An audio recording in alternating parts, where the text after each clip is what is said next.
Coordination committee meeting అయింది sir అది. అప్పుడు కూడా వాళ్ళు మహారాష్ట్ర అఫీషియల్స్ 148 మాత్రమే పెట్టుకున్నారు.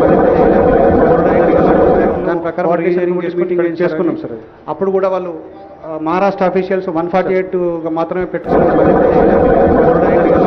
దాని ప్రకారం మీటింగ్ చేసుకున్నాం సార్. ఫైనల్గా సార్ కూడా వాళ్ళు మహారాష్ట్ర అఫీషియల్స్ 148 రోజు మహారాష్ట్ర సీఎం గారు అలాగే అప్పుడున్న తెలంగాణ ముఖ్యమంత్రి గారు కూడా 148 మీటర్స్కి అగ్రి అవ్వకుంటూ ఒక అగ్రిమెంటు అంటే మెమోరాండం ఆఫ్ అండర్స్టాండింగ్లో సైన్ చేశారు సార్. దాని ప్రకారము అప్పుడున్న ప్రాణహిత చేవల ప్రాజెక్టును 2 భాగాల కింద విడగొట్టేసి అప్పుడున్న తుమ్మిడిహెట్టి బ్యారేజ్ను దాన్ని అంబేద్కర్ ప్రాజెక్ట్గా మార్చేసి ఇప్పుడున్న ఈ కొమరంభీం ఆసిఫాబాద్ కొమరంభీం జిల్లాకు సంబంధించినంత వరకు 2 లక్షల ఎకరాల ఆయకట్టుకు కన్ఫైన్ చేసి ఆ లింక్ 1 ఇక్కడ చేసి రీనేమ్ రైస్ కాళేశ్వరం ప్రాజెక్ట్ సార్ ఇది. ఇప్పుడు అదే sir doctor B R Ambedkar project అలాగే కాళేశ్వరం ప్రాజెక్ట్ 2 కింద డివైడ్ చేయడం జరిగింది సార్. ఇక్కడ 20 TMs of water 22 lakhs acres Adilabad జిల్లాలో, అంటే అప్పటి ఆదిలాబాద్ జిల్లా ఇప్పుడు కొమరంభీం సార్.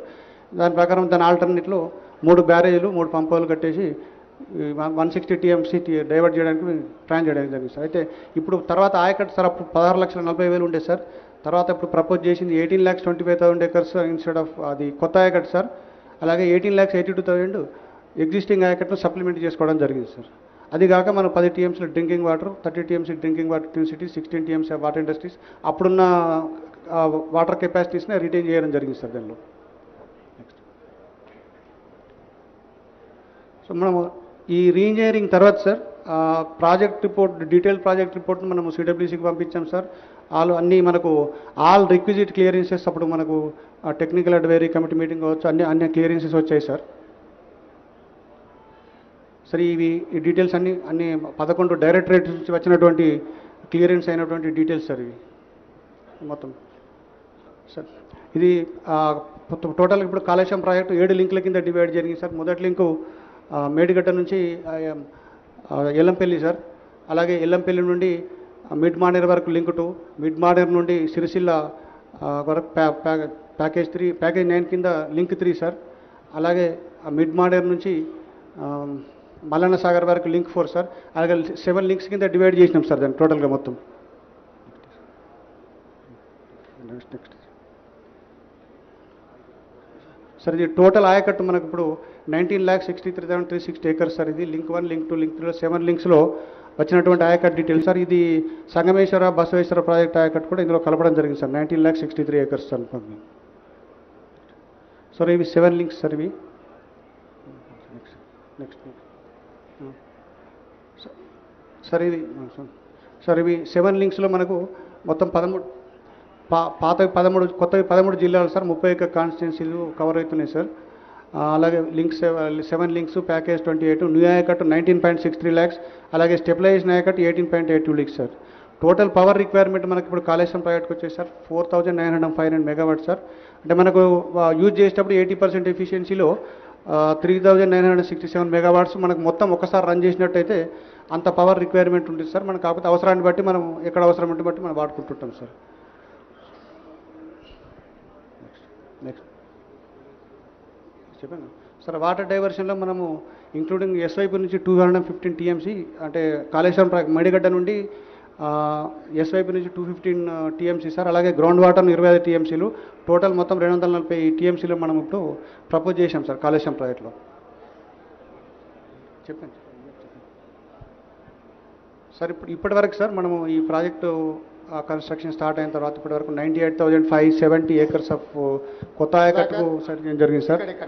ఇప్పటివరకు ఇచ్చిన ఆయకట్టు ఎంత సార్? 98,570 acres sir.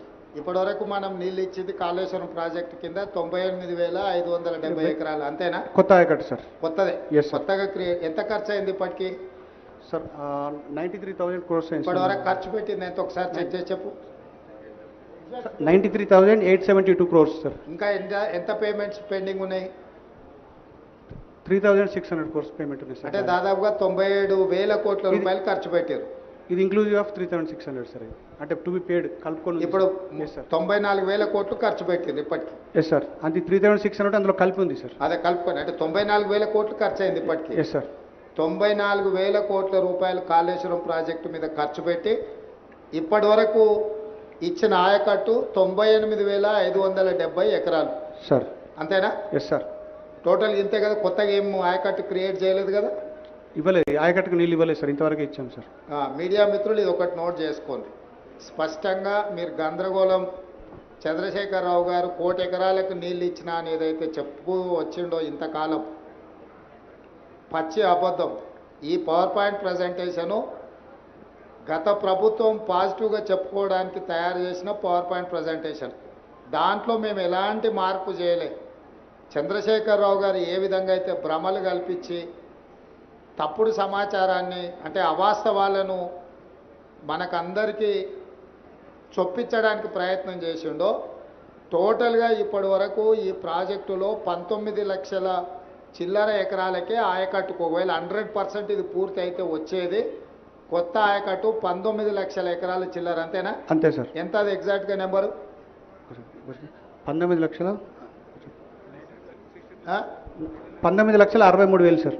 19,63,000. అంటే ఇప్పటి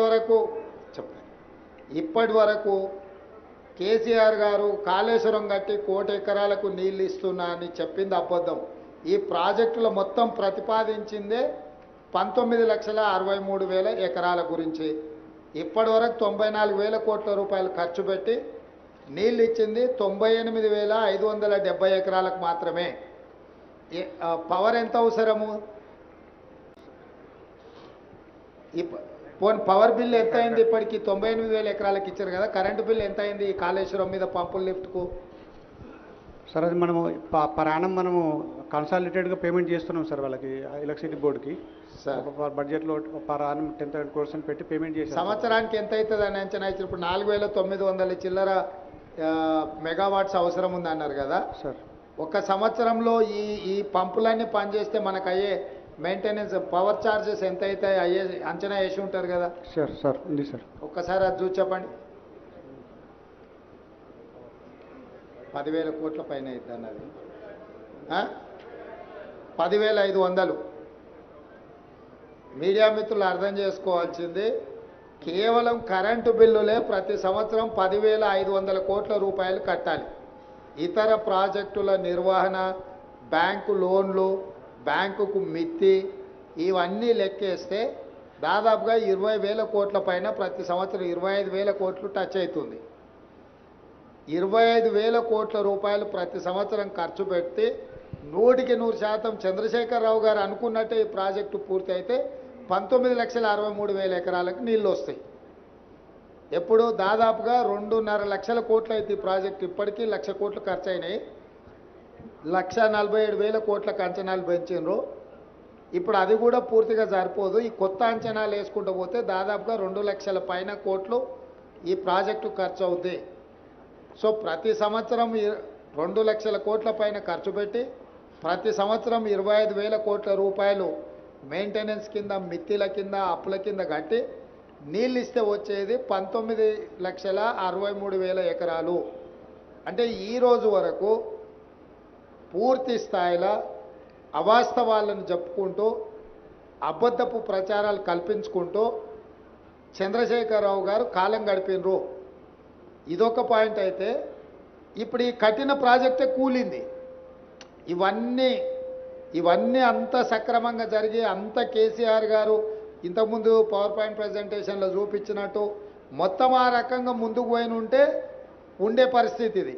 ఈరోజు అది కూడా లేదు. మేడిగడ్డ కుంగింది చూసిర్రు, అన్నారం సుందిల్లో కూడా ఇదే సాంకేతిక నైపుణ్యంతో కట్టిరు. అవి కూడా మనకు ఆల్రెడీ సీపేజ్లు, అంటే లీక్ అయితేనే ఉన్నది వాటర్. కాబట్టి ఇక్కడ మీకు ఈ పవర్ పాయింట్ ప్రజెంటేషన్లో ఇంకేమన్నా ఉన్నదా ఫర్దర్ చూపించాల్సింది సుధాకర్? అంటే నార్మల్గా దీన్ని మెడిగడ్డ కంక్లూడ్ చేయి. అదైనాక కూలింది అవి ఉన్నాయి కదా, వాటి పిక్చర్స్, వీడియోస్ ఏమన్నా ఉంటే చూపించు.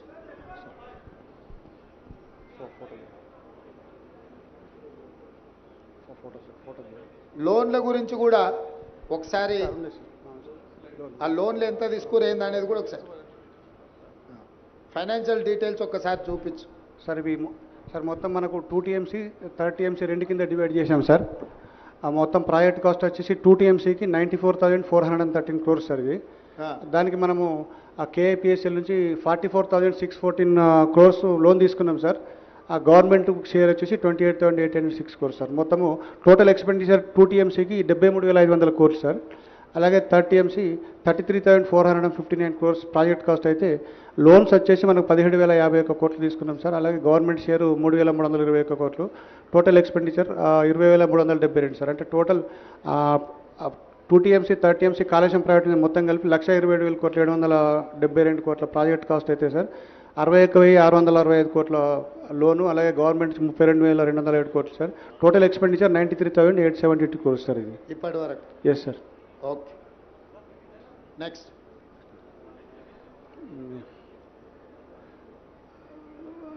సార్ ఇవి మనము ఆ ప్రిన్సిపల్ అమౌంట్లు మనము ఇయర్ వైజ్ మనం తీసుకున్న లోన్స్ ఇంట్రెస్ట్ సార్ ఇవి. ఆ ప్రిన్సిపల్ అమౌంట్ అంటే ఇయర్ వైజ్ సార్ 19, 20, 2021, 21, 22, 22, 23లో ఇంట్రెస్ట్ మనం గ్రాండ్ టోటల్ ఉంది కదా. Yes sir. 2 సంవత్సరానికి వచ్చే ఖర్చు 21,157 కోట్లు ఉంది కదా. అది టోటల్గా సార్ 5 years సార్ అది మొత్తం టోటల్గా. అంటే 19-20 నుంచి 23-24 వరకు మనము అది principal paid amount sir. Paid principal amount interest sir. Okay, మంచి. ఈ ల్యాండ్ ఎక్విజిషన్ సార్ ఇప్పుడు మనము టోటల్ ల్యాండ్ రిక్వైర్డ్లో మనం 97,477 ఎకరాలు మనకు మొత్తం ల్యాండ్ ఎక్విజిషన్ అవసరం ఉంది సార్. అందులో 66,190 ఎకరాలు అక్వైర్ చేసినాం సార్. దాంట్లో balance land to be acquired ఇంకా 31,200 ఎకరాలు చేయాలి. ఫండ్స్ రిక్వైర్డ్ ఫర్ బ్యాలెన్స్ వెళ్ళి 5,438 కోట్లు కావాలి సార్. అలాగే ఐపీ క్రియేషన్కి వచ్చేటప్పటికి మన టోటల్ కంటెంప్లేటెడ్ ఆయకట్టు 19,63,360 ఎకరాలు సార్. ఆయకట్టు క్రియేటెడ్ 98,570 సో ఫార్. బ్యాలెన్స్ ఆయకట్టు క్రియేటెడ్ 18,64,790 సార్. సో దానికి funds requirement sir. Creation of balance contemplated ఆయకట్టుకు చేయాలంటే మనకి ఈ అవైలబుల్ ఐపీ క్రియేషన్ అని ఇచ్చినావు కదా sir. Total ayacut contemplated 19,63,360 acres. అవును సార్. Ayacut created 98,570 acres. అవును సార్. బ్యాలెన్స్ ఆయకట్ వచ్చేసి 18,64,790. అవును సార్. అంటే మిగతా వర్క్ అంతా పూర్తి చేస్తే గానీ ఆ 18 లక్షల ఎకరాలు మనం ఇయ్యలేము. అవును సార్. ఇది అఫీషియల్ లెక్కనే కదా. అవును సార్. మీడియా మిత్రులు ఈ పాయింట్ను నోట్ చేసుకోండి. అంటే మనకు ఇప్పుడు అంటే ఇప్పటి వరకు కేసీఆర్ గారు 1,00,00,000 ఎకరాలు కాళేశ్వరం కట్టి 1,00,00,000 ఎకరాలకు నీళ్ళు ఇచ్చినా అని ఏదైతే చెబుతూ వచ్చిండో, 1,00,00,000 కాదు కదా 1,00,000 ఎకరాలకు కూడా నీళ్ళు ఇవ్వలేదు. 1,00,00,000 కోట్లు ఖర్చు అయినా 1,00,00,000 ఎకరాలకు నీళ్ళు ఇవ్వలేదు. ఇది వాస్తవం. Okay, next. సరే సరే సార్. ఇది కాళేశ్వరం ప్రాజెక్టులో భాగంగా కట్టినట్టు Medigadda barrage over view sir ఇది. ఓకే, ఇది లింక్ 1 సార్. మనం కాళేశ్వరం నుంచి ఆ గ్రావిటీ కెనాల్ ద్వారా అన్నారం బ్యారేజ్, సుందీలా బ్యారేజ్, అలాగే ఎల్లంపల్లి 3 లింక్ 1 సార్ ఇది.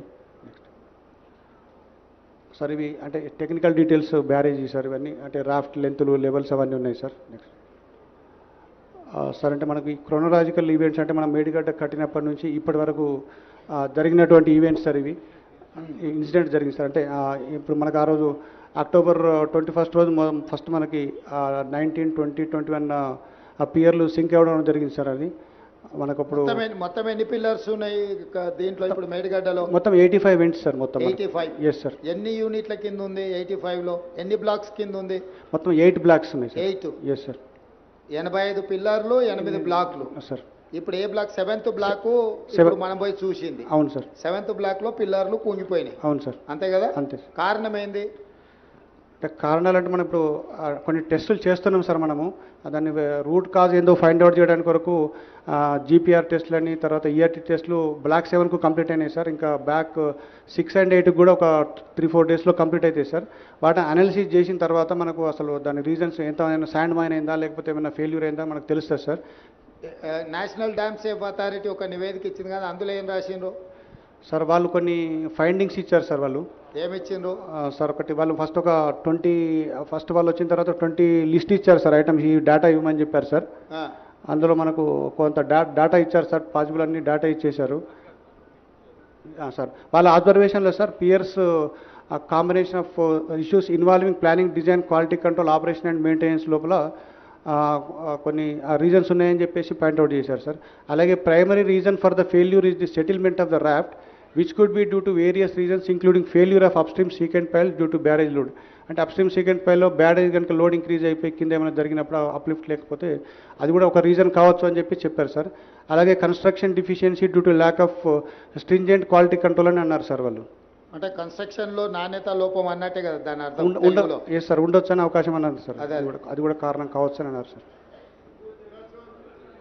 అదే తర్వాత అబ్జర్వేషన్ సంథింగ్ కాబట్టి ఇన్ని ఉన్నాయి sir. The barrage has been ఎప్పుడు గుర్తించారు దీంట్లో? ఇప్పుడు 2023 మీరు రాసిన డేట్ ప్రకారము వెనక్కి వెళ్ళండి ఒక్కసారి. లేదు ఇప్పుడు మీరు ఫస్ట్ గుర్తించిన మనం రాసింది కదా 24th October 2023 కదా. 21 అక్టోబర్ సార్ ఈవినింగ్.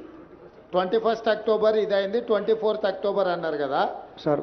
2020లోనే ఇది ప్రాబ్లం ఉందని లెటర్ రాసింది ఉంది కదా, దాని వివరాలు ఏడున్నాయి సార్? అది మనము వాటర్ ఇంపోర్ట్ చేసిన తర్వాత 2020లో మనకు 10,68,000 అరౌండ్ క్యూసెక్స్ డిశ్చార్జ్ వచ్చింది సార్.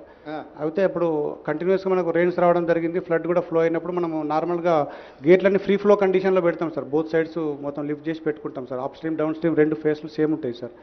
అప్పుడు అక్కడ మనము డౌన్ స్ట్రీమ్ ప్రొటెక్షన్ వర్క్స్ అంటే సీకెండ్ పైల్ వేసిన తర్వాత డౌన్ స్ట్రీమ్ ప్రొటెక్షన్ వర్క్స్ అంటే ఫ్లెక్సిబుల్ ఆప్రాన్స్ సీసీ బ్లాక్స్ ఫిల్టర్లు వేసి పెడతాం సార్ అప్లిఫ్ట్ ప్రెషర్ రిలీఫ్ కావడానికి కొరకు. సో అవి ఆ బ్లాక్స్ 2020లో ఏదో సమస్య ఉందని మీరు ఎల్ఎన్టీకి లేఖ రాసింది కదా. అదే సార్, ఈ బ్లాక్స్ మనకు వాష్అవుట్ అయినాయి సార్ ఆ విలాసితోని. అవి రెక్టిఫై చేయమని చెప్పి అప్పుడున్న అధికారులు రాయడం జరిగింది సార్. Okay, next. అంటే ఈ సమస్య 2020లోనే గుర్తించి లేఖ రాసి అధికారులు ఎల్ఎన్టీకి చెప్పడం జరిగింది. ఎస్ సార్, దీంట్లో సమస్య ఉన్నదని. అవును సార్. దాన్ని రెక్టిఫై చేసుకోకుండా అట్లే ముందుకెళ్ళి 2023కి వచ్చే వరకల్లా కుంగిపోయే పరిస్థితి వచ్చింది, అంతే కదా. నెక్స్ట్ అంటే సార్ ఇంకా ఫర్దర్ అబ్జర్వేషన్స్లో the barrage has been designed as a floating structure but constructed as a గ్రిడ్ structure taking down stream cut off up to impervious strata alternate and uplift pressure due to blocking surface. అంటే వాళ్ళు ఇంపర్వియల్ స్టాటా దాకా తీసుకుపోయినారేమో అని వాళ్ళకు ఒక అనుమానం sir. అంటే data వాళ్ళు ఫస్ట్ ఇనిషియల్గా ఇచ్చిన రిపోర్ట్లో.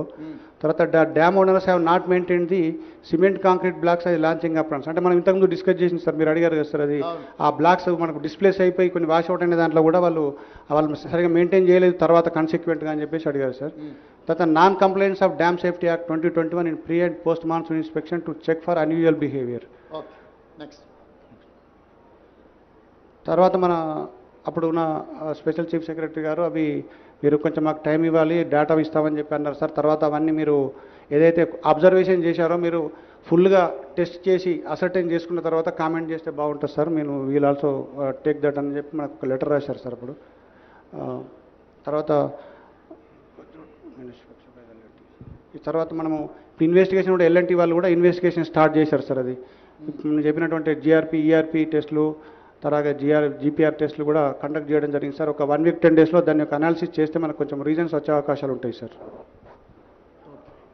నెక్స్ట్ ఎన్డిఎస్ఏ వే ఫార్వర్డ్స్ అంటే the project designs and drawings need to be examined along with the results of geotechnical and జియోలిమినేషన్. అంటే వీళ్ళు అంటే నెంబర్ ఆఫ్ పాయింట్స్ అని ఇచ్చారు sir. Considering the commonalities and likelihood of the piping failure of the blocks resulting in similar failure in very much possible. Therefore all piers and drafts of the barrage must be survey. అంటే మొత్తం టెస్టులు చేయండి, అది వచ్చిన తర్వాత మనము దాని తర్వాత వాటర్ కూడా స్టోర్ చేయొద్దు అంటిల్ ఫర్దర్ ఆర్డర్స్, దాన్ని రెక్టిఫికేషన్ చేసేంత వరకు ఏం చేయకండి అని చెప్పి వాళ్ళకు ఇన్స్ట్రక్షన్స్ ఇచ్చారు సార్. తర్వాత crack should be mentioned through standard method. Crack should be monitor through the standard method అన్నారు సార్. ఇప్పుడు మేడిగడ్డ, అన్నారము, సుందిల్ల ఈ 3 బ్యారేజీలు ఒకే రకమైన సాంకేతిక నైపుణ్యంతో కట్టినాయి కదా. Technology one and the same కదా. ఒకటే సార్, వేరే వేరే ఏం లేదు సార్. ఒకే రకమైన టెక్నాలజీ. Yes sir. సో ఇప్పుడు ఇక్కడ వచ్చిన ప్రాబ్లం అన్నారంలో సుందిల్లలు కూడా రావడానికి ఉంది కదా. అంటే సార్ ఇప్పుడు అక్కడ కూడా చిన్న చిన్న అబ్జర్వేషన్ చేసేటప్పుడు గ్రౌడ్ చేశారు సార్. కొంతవరకు గ్రౌడ్ చేయడం వల్ల సేఫ్గా ఉండిపోయింది సార్. అది కొంత అంటే ఇప్పుడు నువ్వు సీపేజ్ వచ్చింది, దాన్ని ఏదో చేసి రిపేర్ చేసినావు. Yes sir. కానీ ఏమీ రాకుండా అయితే లేదు కదా. లేదు సార్. రేపు భవిష్యత్తులో ఇప్పుడు మనకు మేడిగడ్డలో నీళ్లు నింపలేదు, మొత్తం వదిలేసినాం కదా. Yes sir. అన్నారంలో నీళ్లు నింపున్నాయా, తీసేసినామా? మొన్న తీసేసాను సార్. కొంత డెడ్ స్టోరేజ్ 5 TMC ఉండే సార్, అది కూడా మొన్న అంటే అప్ స్ట్రీమ్ టెస్ట్ చేయడానికి వరకు తీసేసినాం సార్. సుందిల్లలో అని. సో ఇప్పుడు మంత్రి గారు చెప్తున్నారు మూడిట్లలో మీడియా మిత్రులకు అర్థం కావాల్సింది ఏంటంటే ఇప్పుడు ఎక్కడ నీళ్లు లేవు, నీళ్లు నింపితే ఇంకా ఏం ప్రాబ్లమ్స్ ఉన్నాయో బయటకు వస్తాయి. మన ఇంటి మీద నీళ్ళ ట్యాంక్ ఉంటే మనకు నీళ్లు గారుతుంటే నీళ్ళని తొలగిస్తే ట్యాంక్ అట్లా కనిపిస్తుంది. నీళ్లు నింపితే కానీ వాస్తవంగా ఇంకెంత ప్రాబ్లం ఉంది, రేపు భవిష్యత్తులో రాబోయే ప్రాబ్లం కూడా అర్థమైంది. ఇప్పుడు కూడా మీడియా మిత్రులకు మేడిగడ్డ, అన్నారం, సుందిల 3 ఒకే రకమైన సాంకేతిక నైపుణ్యంతో కట్టింది. ఇప్పుడు మనం మేడిగడ్డ దగ్గర ఉన్నాం, దీనిపైన అన్నారం, దానిపైన సుందిల. సో ఈ మూడిట్లలో కూడా ఒకే రకమైన సమస్యలు, దీంట్లో తీవ్రత ఎక్కువగా అనిపిస్తుంది. అందులో కూడా నీళ్లు కారడమో లేకపోతే సమస్యలు వచ్చినాయి. వీటన్నిటిని కప్పిపుచ్చడానికి ఇప్పుడు అన్ని నీళ్లు తీసిపెట్టేసారు, ఎలక్షన్ల ముందర ఇది ఇష్యూ అవుతాయి. ఇప్పుడు ఎండాకాలం కాబట్టి నీళ్ళు వచ్చేది తక్కువ ఉంది, నీళ్లు మనం కూడా నింపితే ప్రమాదం ఉంది కాబట్టి నింపలే. ఇప్పుడు దీంట్లో స్పష్టంగా అర్థం చేసుకొని ముందుకు వెళ్ళాల్సిన అవసరం ఉంది. అందుకే మీడియా మిత్రులకు వీటన్నిటిని కూడా పవర్ పాయింట్ ప్రజెంటేషన్ ఇవ్వడం జరిగింది. ఇప్పుడు విజిలెన్స్ అండ్ ఎన్ఫోర్స్మెంట్ వాళ్ళను టేకప్ చేసి మీ అబ్జర్వేషన్స్ చెప్పాల్సిందిగా కోరుతున్నా.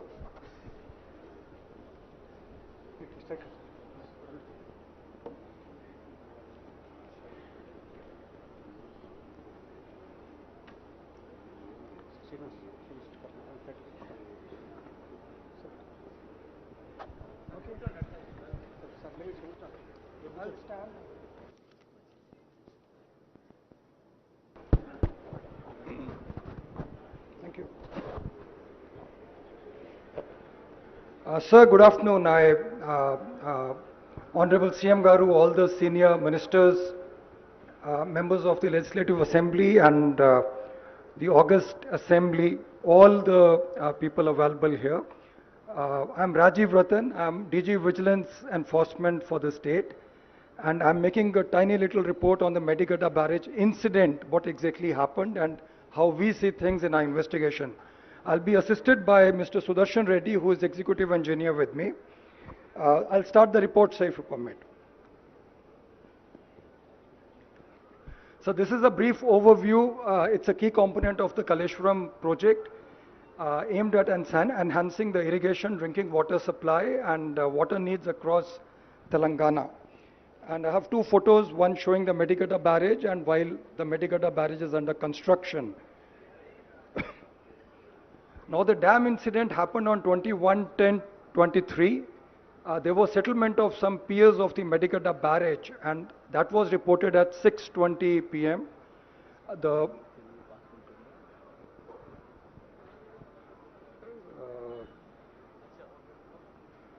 My presentation, okay.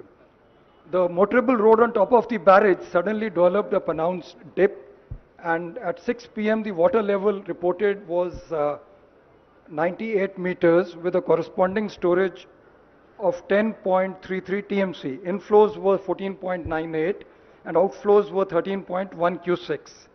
Upon noticing the incident, the barrage authorities released the stored water.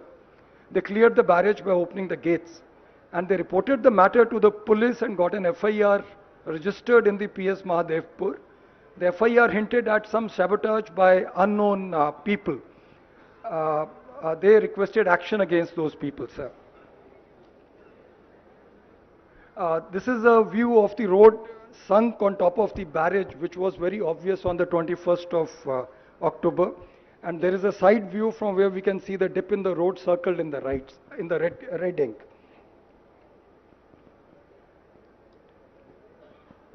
This is a little video I have inserted showing the crack which we have seen today in the afternoon, sir. It will also in the end show the dip in the floor. The floor is leaning to the right side and it's all full of water, about 4 to 5 feet of slippage is there vertically.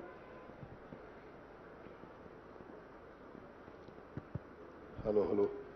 Rajiv ji, all these photos and videos, please release to the press directly. Yes, sir, I'll do that, sir. Okay.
Here, sir, we can see the dip in the floor.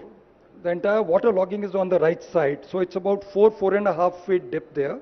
And these are the cracks in the floor. They have been patched now, sir, but the cracks are still visible. They're there.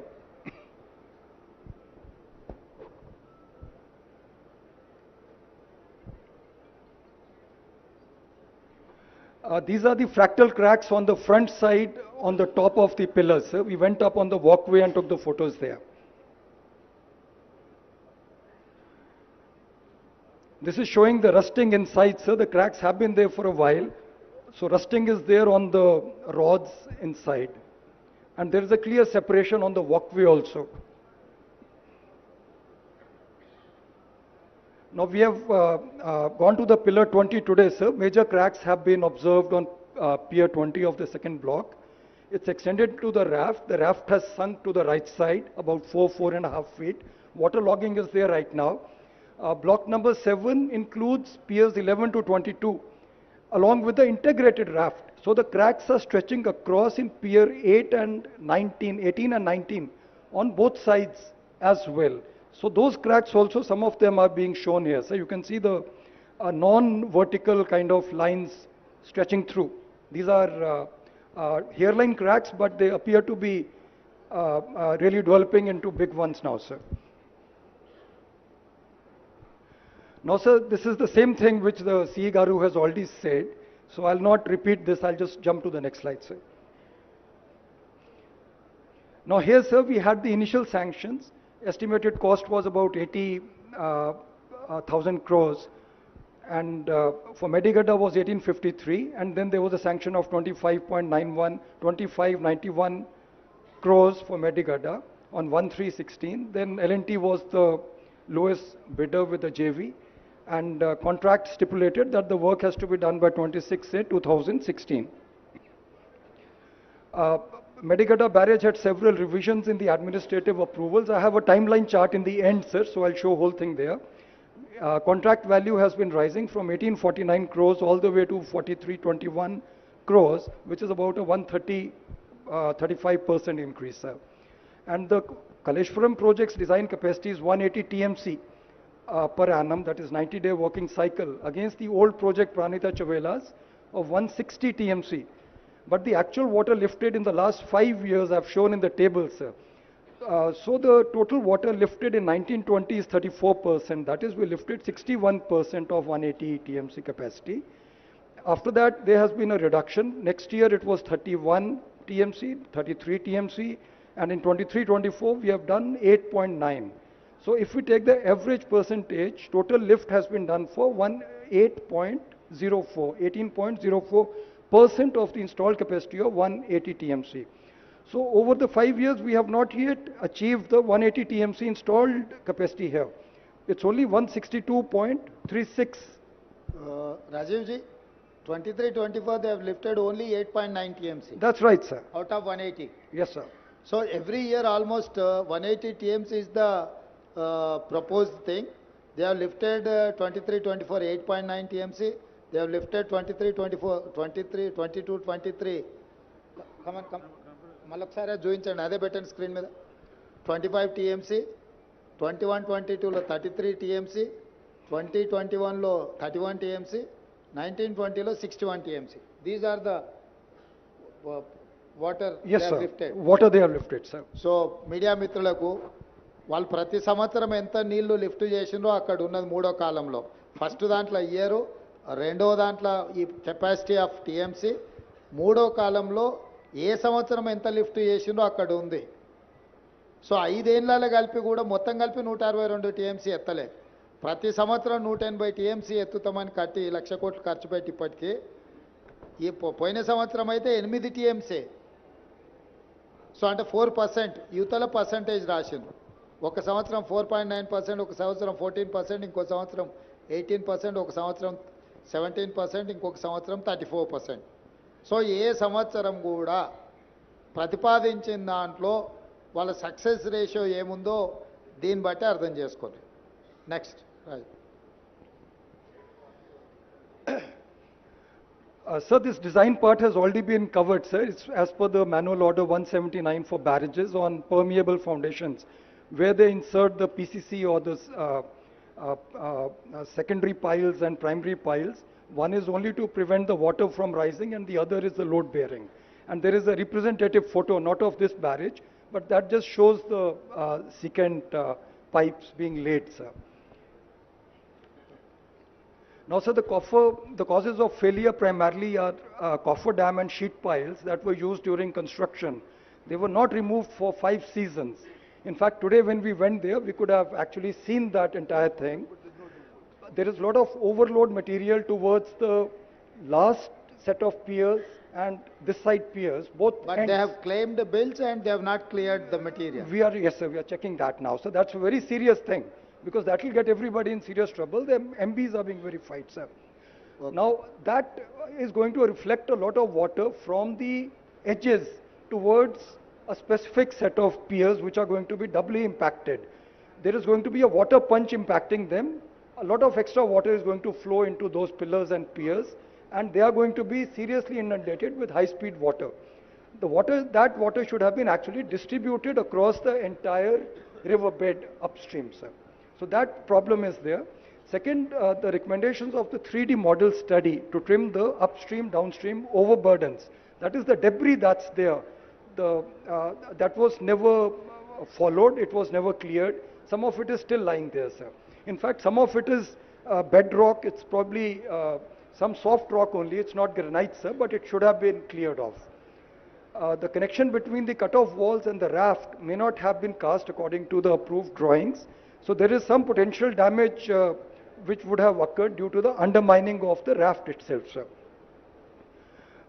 Then observations of physical cracks between pier number 16 to 21 of block 7 suggest that there is a shear failure of the raft due to loss of the supporting material under the raft. So the water has actually flowed under the raft, carried the sand away, sir.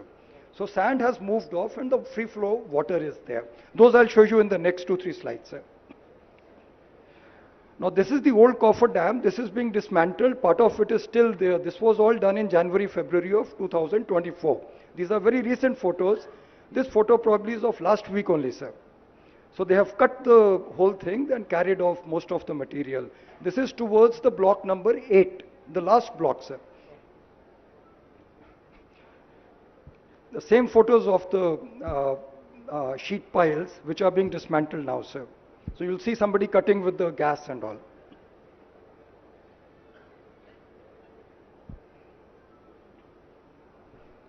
This video shows all those heads of the sheet piles and the old coffer dam that is still there now, so we saw it today.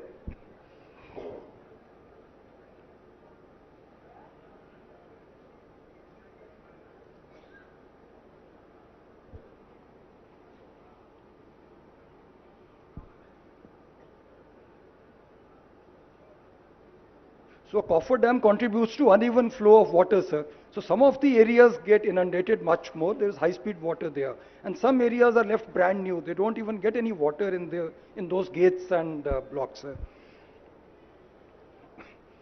Now, sir, I'll come to the CC blocks. You can see when the barrage was being constructed on the top left photo, the CC blocks are being laid and the spillways are being constructed. On the right side also we say the same thing. The wiring is being installed, stone blocks are being put, and this will be covered by the CC blocks. They are basically energy dissipation devices. So when there is high speed water flow, it is very turbulent and it is like a cutting force that can actually cut through the sand, and also to protect the bedrock and the sand underneath. These blocks are the coverage or the coating on top. And these blocks keep getting damaged, washed away, they keep getting impacted by high speed water. Like even in a village well, sir, we have seen over many years, the stones start getting eroded. So something like that happens here on daily basis. When the gates are open, that much water will flow. So these blocks are put in place basically to protect the front side of the barrage. And once these blocks get damaged, every year they are supposed to be replaced. And repair and all that work needs to be done. New blocks are cast and they are inserted, sir. You can see on the bottom right side, there is a crane installing the blocks. The blocks have hooks in them. They are normally 1.5 meter by 1.5 meter by 90 centimeters. That's the normal size of the blocks installed. Now, sir, I'm comparing the three barrages. We see Anaram Barrage on top. It's a Google map. Right side from the Google map, we can see the blocks. They are visible, but there is damage to the blocks. It is not continuous. Krinda, we have taken photographs standing there. You can see the condition of the blocks on both sides. These blocks are one of the major reasons, their lack of maintenance, why the sand underneath got dug up. And once the sand gets dug up, we start getting pipes from the backside. There is water pressure. It comes like a fountain from underneath. It digs up the sand and there's a continuous water, and like a fountain it will rise. I'll show you the fountain also, sir. I'll move to the next barrage. This is the Sundila barrage, sir. You can see some CC blocks there. In fact, there are circles developing. Some maintenance has been there, but we need to actually maintain this. This is a desperate, this is the reason, one of the reasons of failures of our barrage here, sir. Lack of maintenance. Lack of maintenance, sir. This is the Medigadda Barrage from the Google Earth, sir. We don't see any blocks anywhere. Here, in fact, we found 10 meter by 10 meter by 90 centimeter blocks. The blocks are not of the standard size. So I think some special permissions have been given here to cast odd size blocks. So that is recorded, so we are verifying that, how it has occurred, and we'll be reporting the matter. Because all the three barrage blocks are not identical. Replacing 1.5 by 1.5 block is probably a different matter than replacing a 10 meter by 10 meter block, sir. And the 10 meter block will behave in a very different manner physically when it's hit by high speed water. Now in Medigadda, sir, we see this. We don't see any blocks whatsoever. We see these displaced 10 meter blocks. The kind of mosaic of blocks we saw in Anaram and Sundila is not visible here, sir. Now this is the front side of Medigadda, sir. So here we don't see any blocks, we just see some blocks strewn here. Some blocks are seen here, but rest of it is all filled with water. So when there is a high-speed water flow by lifting of the gate, the water goes straight into the spillway and there's no protection there, it's only sand. So it cuts through the sand like a jet and creates a hollow space. Once that hollow space gets created, then these are not floating barrages. Floating barrage essentially is if we have excavated X amount of weight, then that much weight is put. That is called a floating barrage. These are heavier than floating barrages. So barrage is exerting a downward force on the substrata. The substrata starts filling the space in front of it. So sand starts moving, it's wet sand. And there is pressure on the backside, there's a vacuum in front. So mele-melega, the whole thing starts moving upwards. So we can see there are no blocks, there's no protection, and huge dips have formed there, and people are catching fish there in that area, sir. Similarly, sir, we see a lot of stripping of the spillway and the flows. The rods on the left photo are visible. On the right side, we see a big heap of... What is that, Rajiv? Sir, that is all the spillway coating that has got stripped off and separated from the floor, sir. Okay. On number 20 pillar, sir, we saw the floor sunk to the right side. So here it has been lifted and separated from the lower flooring. The top coat has got separated. Now, sir, since the barrage commissioning in 1920, the project authorities have not conducted inspections of all this, and they have not conducted maintenance of the CC blocks or the launching aprons. So aprons, spillways, everything has been kind of left to its fate. The dislodged CC Even blocks... left side you are getting some cracks, no? Yes, sir, that patch is... Some of the cracks are... Top layer is gone, sir. Okay. So you can see the saria below that. The torch steel is visible, sir. Okay. Now the torch steel is standing out. It has got separated. The layer has gone away. That's got washed off, sir. Now the dislodged CC blocks and the damage to the plinth slabs parametric joints were observed as early as November 2019. That is the first damage report we have, sir. This negligence has left the barrage at risk of piping and potential progressive failure. So piping is when the water starts flowing from under the barrage, sir. This is pillar 18, sir. You'll see piping here. This is the water bubbling through the sand. There is water stored on the backside. It's coming from under the barrage pillar and bubbling up. And you will see this about 10 meters, 20 meters downstream also. This is also there in Anaram barrage we have seen, sir. Media మిత్రులకి ఈ visual చూడండి.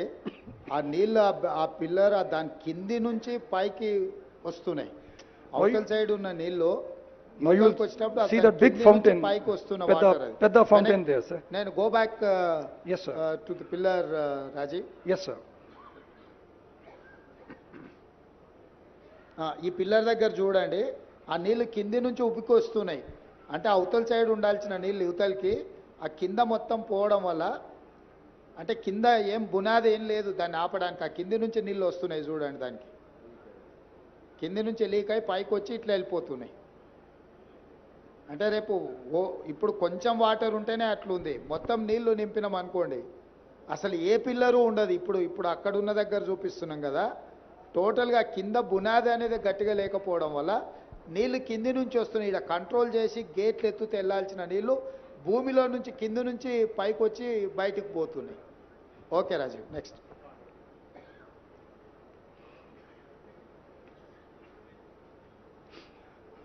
Now, sir, the department has issued multiple notices for repairs, sir. On 18/5/20, they have requested the L&T to come and... important, కొంచెం note చేసుకోండి. అది 20లోనే 18/5/2020లోనే దీంట్లో problem ఉందని L&Tకి notice ఇచ్చిండ్రు. 21లో notice ఇచ్చిండ్రు, 22లో నోటీస్ ఇచ్చిండ్రు, 23లో ఈ డ్యామేజ్ వచ్చింది. అంటే మా లయబిలిటీ పీరియడ్ అయిపోయింది, మాకేం సంబంధం లేదు, మాకు ఇప్పుడు బాధ్యతనే లేదు అని L&T ఏదైతే చెప్తుందో, ఈ ప్రాజెక్టులో సమస్యలు ఉన్నాయని 18/5/2020లో డ్యామేజ్ ఉందని చెప్పి సీసీ బ్లాక్లో వేరింగ్ కోట్ వాట్లలో ప్రాబ్లం ఉందని రాసిండ్రు. 17/2/2021లో మళ్ళీ ప్రాబ్లం ఉంది, దీన్ని మెయింటైన్ చేయాలని చెప్పి వాళ్ళకి లెటర్ రాసిండ్రు. 6/4/2022లో మళ్ళీ ఈ ప్రాబ్లం ఉన్నదని లెటర్ రాసిండ్రు. లాస్ట్కు 28/4/2023 నాడు ఇది మొత్తం లేచిపోయి మొత్తం కుంగిపోయింది. అంటే ప్రభుత్వము ఇన్ని రోజులు 20లో మొదలైన డ్యామేజ్ 19లో కంప్లీట్ అయింది. అంటే ఇమ్మీడియట్గా 20లోనే ప్రాజెక్టు పూర్తి అయిన వెంబడే సమస్యలు మొదలైనవి. అధికారులు లెటర్లు రాసినా అసలు ప్రభుత్వం పట్టించుకోకపోవడంతో ఈరోజు మొత్తం కుంగిపోయి కూలిపోయే కాడికి వచ్చింది. ఇప్పుడు సింపుల్గా మేము దిగిపోయినాం కాబట్టి మాకేం బాధ్యత లేదని కేసీఆర్ చెప్తున్నాడు, మా లయబిలిటీ పీరియడ్ అయిపోయింది కాబట్టి మాకేం సంబంధం లేదని L&T చెప్తున్నారు. కట్టిన సంస్థ, కట్టిపించిన పార్టీ రెండు ఇక మా కాలం చెల్లిపోయింది, ఇంకా మేము వెళ్ళిపోయినాం, మేము ఇంటికి పోయినాం, ఇంకా మీ ఇష్టం మీ కర్మ అని చెప్తున్నారు. ఇది దీని సారాంశం. Sir, they are requesting repeatedly for CC block and wearing court maintenance. They are asking for completion of the original works of the project also, which are lying pending. If you look at the 17-2 serial number 2, sir, it's restructuring CC blocks and wearing court. Second is finishing of the original works, that is approach roads and maintenance bays, gantry cranes, lots of work. Originally, that was part of the contract, has not been done. Now, sir, there are contradictions to the agreement conditions. We have substantial completion certificate issued on 10/9/19, indicating the project had met the agreement conditions for quality and safety. Second, we have a completion certificate granted on 15/3/21, although the project was not completed. Performance securities amounting to 159 crores were released without addressing notices from the engineer in charge.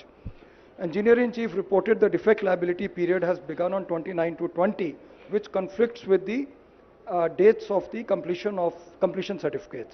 So it's a very hodgepodge, multiple certificates are being issued without any logic and basis, sir. Media మిత్రులకు ఇప్పుడు completion certificate ఇచ్చిందేమో 15/3/2021, కానీ engineer in chief అంటే మురళీధరరావు గారు అనుకోండి. Engineer in chief is Rajiv. Who is the engineer in chief? Last line. Who is that person? Muralidhararao or Venkateswarlu?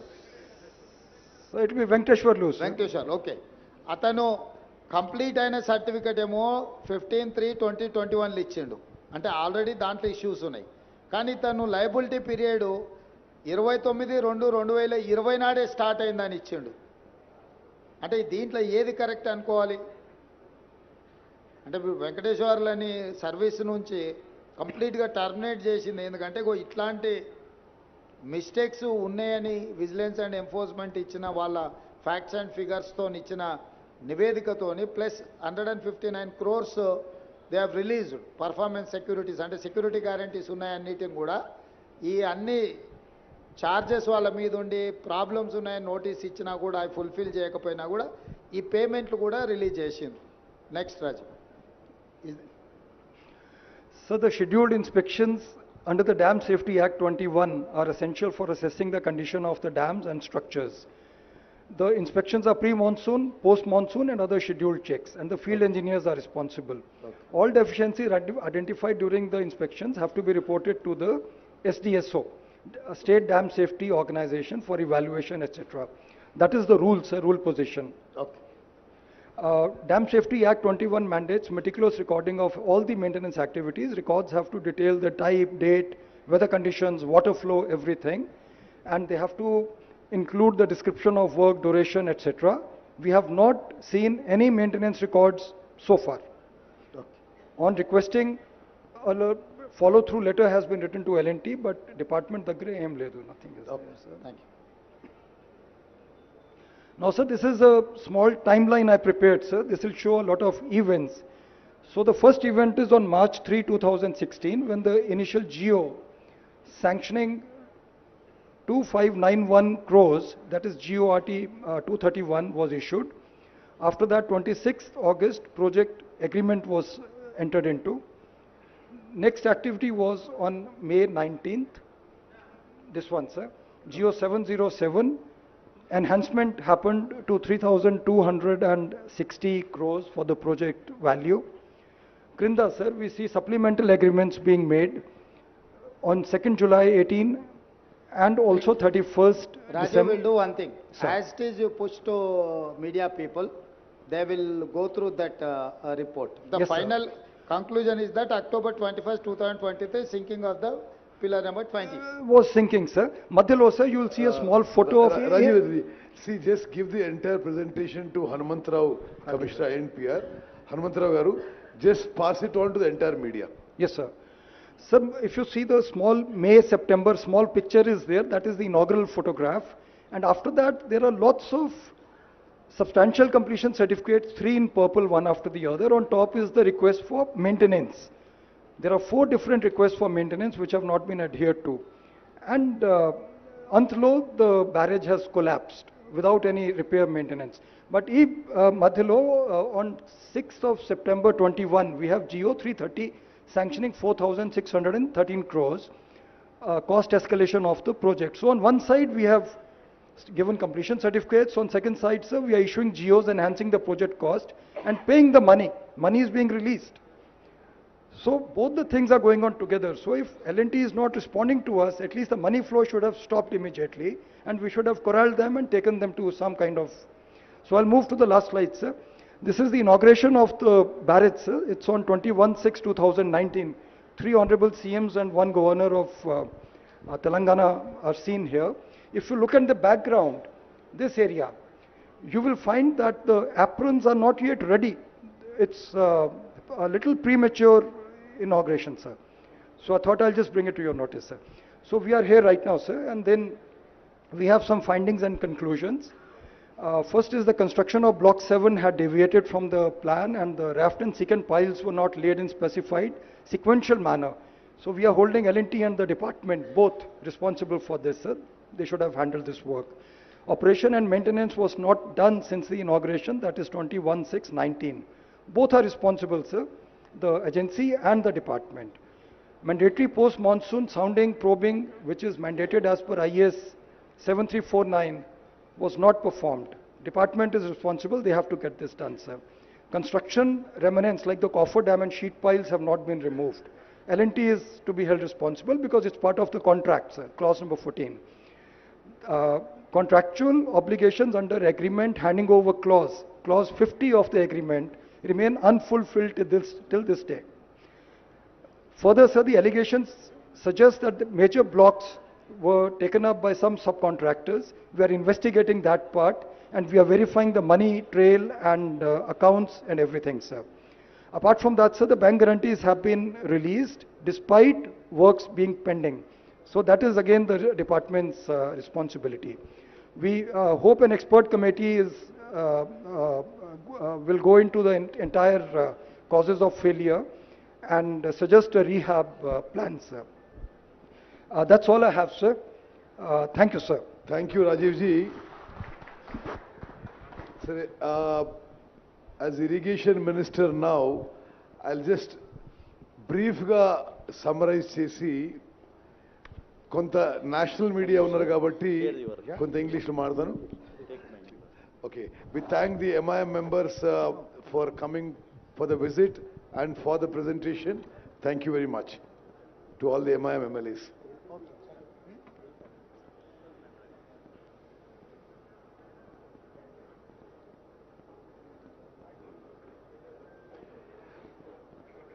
సరే, media మిత్రులకి నమస్కారం. మీరు స్టేట్ అండ్ నేషనల్ మీడియా చాలా ఎఫర్ట్తో చాలా టైం కేటాయించి you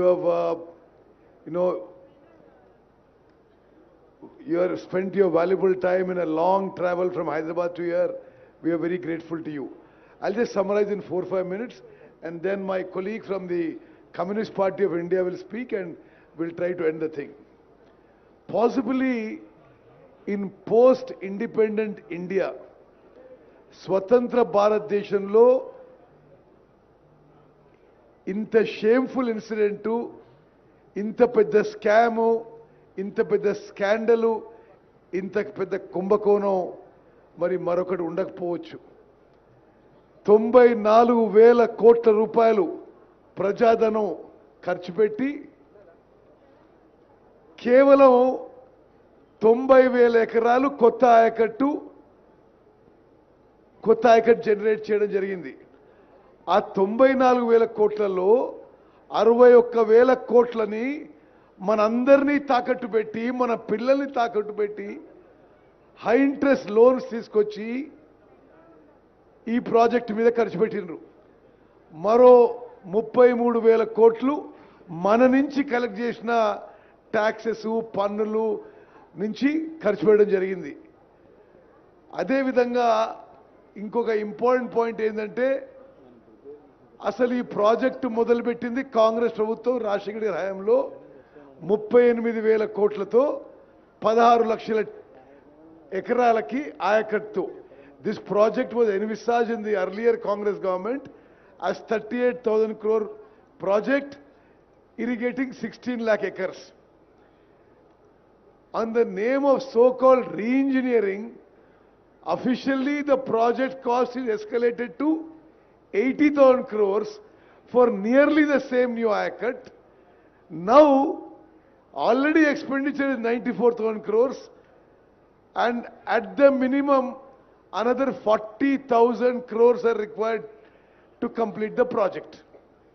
This is the official figures as per the Chief Engineer's thing. కొన్ని విషయాలు నేను హైలైట్ చేస్తున్నాను. అసలు ఎంత తుగ్లక్, ఒక మహమ్మద్ బిన్ తుగ్లక్ కూడా వీళ్ళు చేసిన పనులు చూసి సిగ్గుపడతాడు. In all the barrages there is a difference between barrages and dams. Dams are meant for storage. Barrage is for regulating flow of water. ఎక్కడ కూడా ప్రపంచంలో ఉన్న బ్యారేజ్లలో బ్యారేజ్ కట్టి నీళ్లు స్టోరేజ్ చేసిన వీళ్ళే చేసారు. The biggest barrages in the world, capacity is 2 TMC, 3 TMC, maybe maximum 4 TMC. వీళ్ళు ఈ మేడిగడ్డ బ్యారేజ్లో 10, 11, 12, 14 టీఎంసీలు స్టోర్ చేసి ఫోటోలు తీసుకొని ఎన్నికల ముందు ఏదో గోదావరి జలకళ అని చెప్పి అన్ని పేపర్లో మీడియా ఇవ్వడం జరిగింది. అంటే basic principles of irrigation were not followed. Basic principles of water management were not followed. Basic principles of financial management were not followed. And ఏ స్థాయిలో కరప్షన్ జరిగిందంటే ఆలోచన చేయండి. ఒకటే ఉదాహరణ ఇస్తున్నావు. This Medigadda barrage tender was given at 1800 crores. ఎవరు బాధ్యులు? ఇది 4600 కోట్లు ప్రజాధనం ముందు escalation of cost and then the Medigadda barrage collapses. అంటే this is just not this. నేను ఇప్పుడు 2 months అయింది ఇరిగేషన్ మినిస్టర్ అయ్యి. ఏ వర్క్ చూసినా 100 రూపాయలు టెండర్ పిలుస్తారు, ఆ తర్వాత దాన్ని 500 రూపాయలు చేస్తారు. ఇది ఒక భారీ కుంభకోణం. తప్పనిసరిగా క్యాబినెట్లో చర్చించి ఇది క్రిమినల్ ఇన్వెస్టిగేషన్ కూడా ముందుకు పోతామని చెప్పి నేను మనవి చేస్తున్నాను. అదేవిధంగా ఒక చాలా ముఖ్యమైన విషయం, 21st October ఈ సంఘటన జరిగింది. Today is what date? 13th అనుకుంటా, 13th February. ఈ రోజు వరకు కూడా ఈ కాళేశ్వరం ప్రాజెక్టుకి చీఫ్ డిజైనర్, చీఫ్ ఇంజనీర్ అంతా తానే కట్టిన కేసీఆర్ ఒక్క మాట కూడా మాట్లాడలేదు. 21st October when it collapsed, till we were sworn in the government on 7th for 40-45 days, ఆయనే ముఖ్యమంత్రి, నోరు తెరవలేదు. ఆ రోజు నుంచి ఈ రోజు కూడా ఒక్క మాట కూడా మాట్లాడకపోవడం ఇది చాలా దురదృష్టకరం. మీడియా కూడా గమనించాలని చెప్పి నేను మనం చేస్తున్నాను. అదేవిధంగా నేషనల్ డ్యామ్ సేఫ్టీ అథారిటీ ఒక constitutional body created by an act of parliament. They have given a damning indictment of the state government on design, construction, maintenance, all aspects of Medigadda Barrage, calling it a total failure of the earlier government and the earlier irrigation department. Memu further ga kuda National Dam Safety Authority, which is a government of India body constituted with experts on dams and created by an act of parliament, the further inquiry investigation we are going to cooperate with them. గత ప్రభుత్వం వాళ్ళు అడిగిన data కూడా ఇవ్వలేదు. మేము పూర్తిగా cooperate చేసి ఆ డ్యామ్ సేఫ్టీ ఎక్స్పర్ట్స్ని ఈ యొక్క కొలాప్స్ విషయంలో, ఈ యొక్క వే ఫార్వర్డ్ విషయంలో మేము వారి సలహా మేరకు ముందుకు పోతామని చెప్పి మనవి చేస్తూ, అదేవిధంగా ఒక చిన్న విషయం చెప్తాను మీకు. వారు ఇప్పుడు సిఈ గారు, డీజీ విజిలెన్స్ గారు చెప్పిన విషయాల్లో there is no maintenance, no pre-monsoon, no post-monsoon, no dam safety checks done of these barrages which we have built. Ante this is just an example of KCR's irrigation department and nadipinchinappudu ఏ విధంగా నడిపించిండో. 94,000 crores spent and not even that much of irrigation kotta ayakattu kuda create cheyaledu. This is the picture across irrigation sector in all the projects they did. వాళ్ళు 2 లక్షల కోట్లు ఖర్చు పెట్టి కొంత నామమాత్రం కొత్త ఆయకట్టు సృష్టించి బహుశా స్వతంత్ర భారతదేశంలో కేసీఆర్ గారి హయాంలో అతిపెద్ద కుంభకోణం జరిగింది. తప్పనిసరిగా అన్ని విషయాల్లో ఎంక్వైరీ, ఇన్వెస్టిగేషన్, తదుపరి చర్యలకు ఈ ప్రభుత్వం సిద్ధమవుతోంది. ధన్యవాదాలు. సాంబశివరావు గారు. పెద్దలు గౌరవనీయులు ముఖ్యమంత్రి రేవంత్ రెడ్డి గారు, అలాగే ఇరిగేషన్ మేజర్ శాఖ మంత్రి ఉత్తమ్ గారు, అలాగే ఈ నియోజకవర్గ శాసనసభ్యులు, అలాగే information and industrial minister Sridhar Babu గారు, ఇతర సీతక్క గారు, ఇంకితర తమ్మల గారు, పెద్దలు, ఇంకితర మంత్రులు అందరూ ఉన్నారు, ఎమ్మెల్యేస్.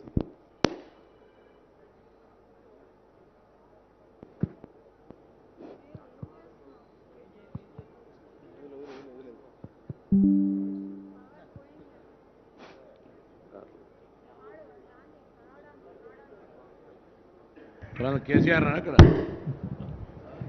చిన్న కేసీఆర్ ఉన్నాడు అంటున్నా. అలాగే హాజరైనటువంటి పాత్రికేయులు, అలాగే ఈ ప్రాంత వాసులు అందరికీ ఇవాళ ప్రభుత్వం ముఖ్యమంత్రి గారు కానీ ఇరిగేషన్ శాఖ మంత్రి గారు కానీ ఇతర పెద్దలు కానీ ఈ కార్యక్రమాన్ని ఏర్పాటు చేయడం అనేది తెలంగాణ ప్రజలకు స్పష్టంగా ఈ కాళేశ్వరం ప్రాజెక్టు దీని నిర్వహణ దీని వెనుకున్నటువంటి నేపథ్యం మరింత స్పష్టంగా అర్థమవడానికి ఇది అవకాశం కలిగింది. ఇటువంటి కార్యక్రమాన్ని చేపట్టినందుకు వైపు వారికి అభినందన తెలియజేస్తున్నాయి. మరోవైపు ఇటువంటి బాధాకరమైనటువంటి స్థితిలో ఈ ప్రాజెక్టును చూస్తున్నందుకు విచారం కూడా ఉంది. ఇది మేడిగడ్డ ప్రాజెక్టు పగులు కాదని తెలంగాణ ప్రజల గుండె పగులు గుండె పైన పడినటువంటి కోటలు ఎందువల్లంటే ఎంత 2016లో అగ్రిమెంట్ దాని విజువల్స్ ప్రకారం 2019లో కంప్లీషన్ 16లో అగ్రిమెంట్ 19లో కంప్లీషన్ అంటే 2021లో క్రాస్ మారాయి. వీళ్ళు బయటకు వచ్చేసి 20 ఈ పరిస్థితి అంటే ప్రాజెక్టు 3 ఏళ్లలోనే కంప్లీట్ చేయడం మరో 2 ఏళ్లలోనే బయట పోవటం దీన్ని ఇంత అన్యాయంగా డిజైన్ చేసింది ఎవరు, దీన్ని నిర్మించింది ఎవరు, దీని క్వాలిటీ లేకుండా చేసింది ఎవరు చాలా లేదని చెప్తున్నా. నేను దాని లోపలికి వెళ్ళదు. ఇది ఒక మేడిగడ్డకి పరిమితమైనది. విజువల్స్ ప్రకారంగా అన్నారంలో కూడా ఆ ట్రాన్స్ఫర్ చూపెట్టారు. ఇటువంటి సేమ్ మంత్రిగా ముఖ్యమంత్రి గారు చెప్పినట్టుగా same technology same procedure same design తో ఉంది కాబట్టి ఈ 3 ప్రాజెక్టులు కూడా వాళ్ళు కూడా చూపెట్టిన దానిలో కూడా రాశారు. ఈ 3 ప్రాజెక్టులు కూడా పనికి రావనే పద్ధతిలో చెప్పడం జరిగింది. ఏమైపోవాలి ఖర్చు పెట్టినటువంటి ఈ డబ్బులన్నీ ఏమైపోవాలి, ఎక్కడ పాత ప్రాధాన్యత చేయడం ఎల్లపల్లికే వచ్చేది అదే దానికి దీనికి ఎంత డిజైన్ తేడా ఉంది.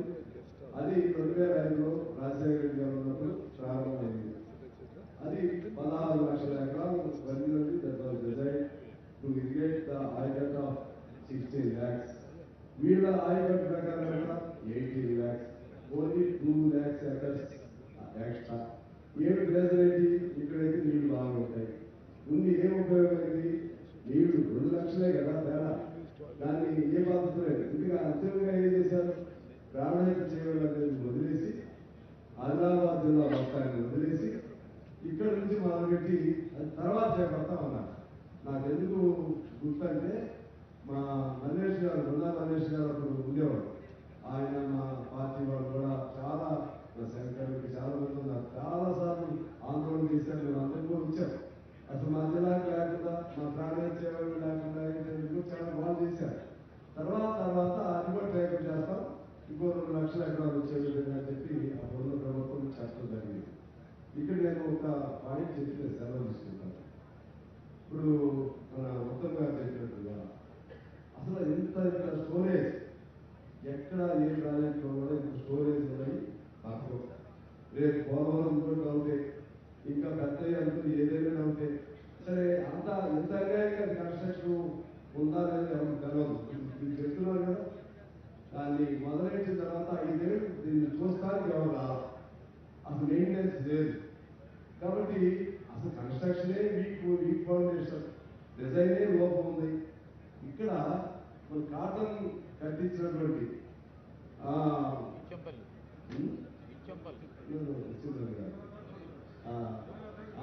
కాటన్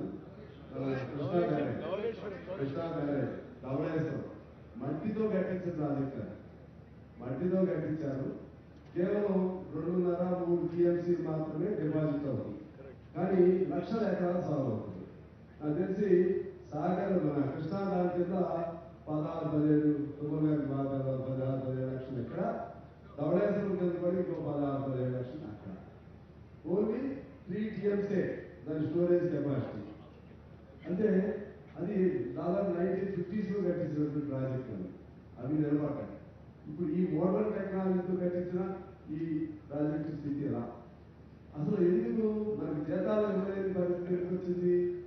జీతాలు ఇవ్వలేని పరిస్థితి ఎందుకు వచ్చింది అంటే డబ్బులన్నీ కూడా డబ్బులు మొత్తం కూడా అన్ని పారామీటర్స్ నెంబర్ 1 మనం ఇంకా పెర్ క్యాపిటల్ నెంబర్ 1, జీడీపీలో నెంబర్ 1, అన్నింటిలో నెంబర్ 1. డబ్బులు వెళ్ళిపోయి అంటే మొత్తం కాళేశ్వరం వచ్చింది. ఎక్కడికి పోయి కాళేశ్వరం అంటే ఎవరు కాదు. ఇంత అన్యాయమైనటువంటి డిజైన్ చేసిన వాళ్ళని ఏం చేయాలి? ఇంత అన్యాయమైనటువంటి నాణ్యత లోపంతో ఈ ప్రాజెక్టు నిర్మించిన వాళ్ళని ఏం చేయాలి? ఎలాంటి కంపెనీ వాళ్ళు మాకు బాధ్యత లేదంటున్నారు. రిపేర్ చేయాలి అంటే కూడా వాళ్ళు బతిలాడాల్సి వస్తుంది గవర్నమెంట్. వాళ్ళని కానీ డిజైన్ చేసిన వాళ్ళందరూ కానీ జైల్లో వెనక్కి కట్టియాల్సినటువంటి అవసరం ఉందండి. ప్రజల సొమ్ము, ప్రజలు ఈ బాకీ ఇప్పుడు పేర్కొన్నాం 2024 నుంచి ప్రిన్సిపల్ అమౌంట్ ఇక్కడ కట్టాలని చెప్పి ఇందులో చూసాం. 24 నుంచి మొదలైంది. మనం తీసుకున్నప్పుడు మనం రీపే చేయడం మొదలవుతుంది. ఏమైపోతుంది తెలంగాణ ఏమవుతుంది? మనం ఇక కొత్త ప్రభుత్వం వచ్చింది, చాలా ఆశలతో ప్రజలు ఓటు వేసి గెలిపించారు. ఇవన్నీ చూపెడితే మీరేదో ఎగ్గొట్టాలి, మీరు చేసిన వాగ్దానాలు 6 గ్యారెంటీస్ ఎగ్గొట్టాలి అంటున్నారు.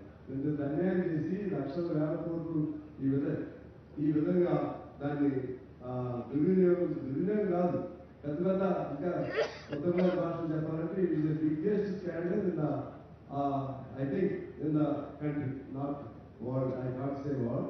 In our country, it might be the biggest scandal.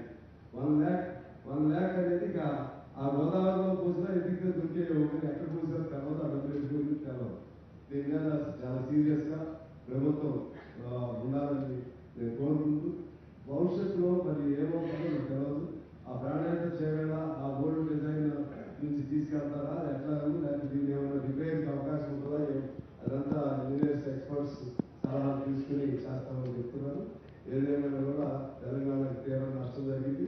ఇవాళ ఇక్కడికి రావటం వల్ల చాలా నేను అన్నింటిలో వచ్చాను, కానీ ఈ బహుళ అయిన తర్వాత రాలేదు. ఇవాళ యాక్చువల్లీ నేను I have some other work, I wanted to skip this programme.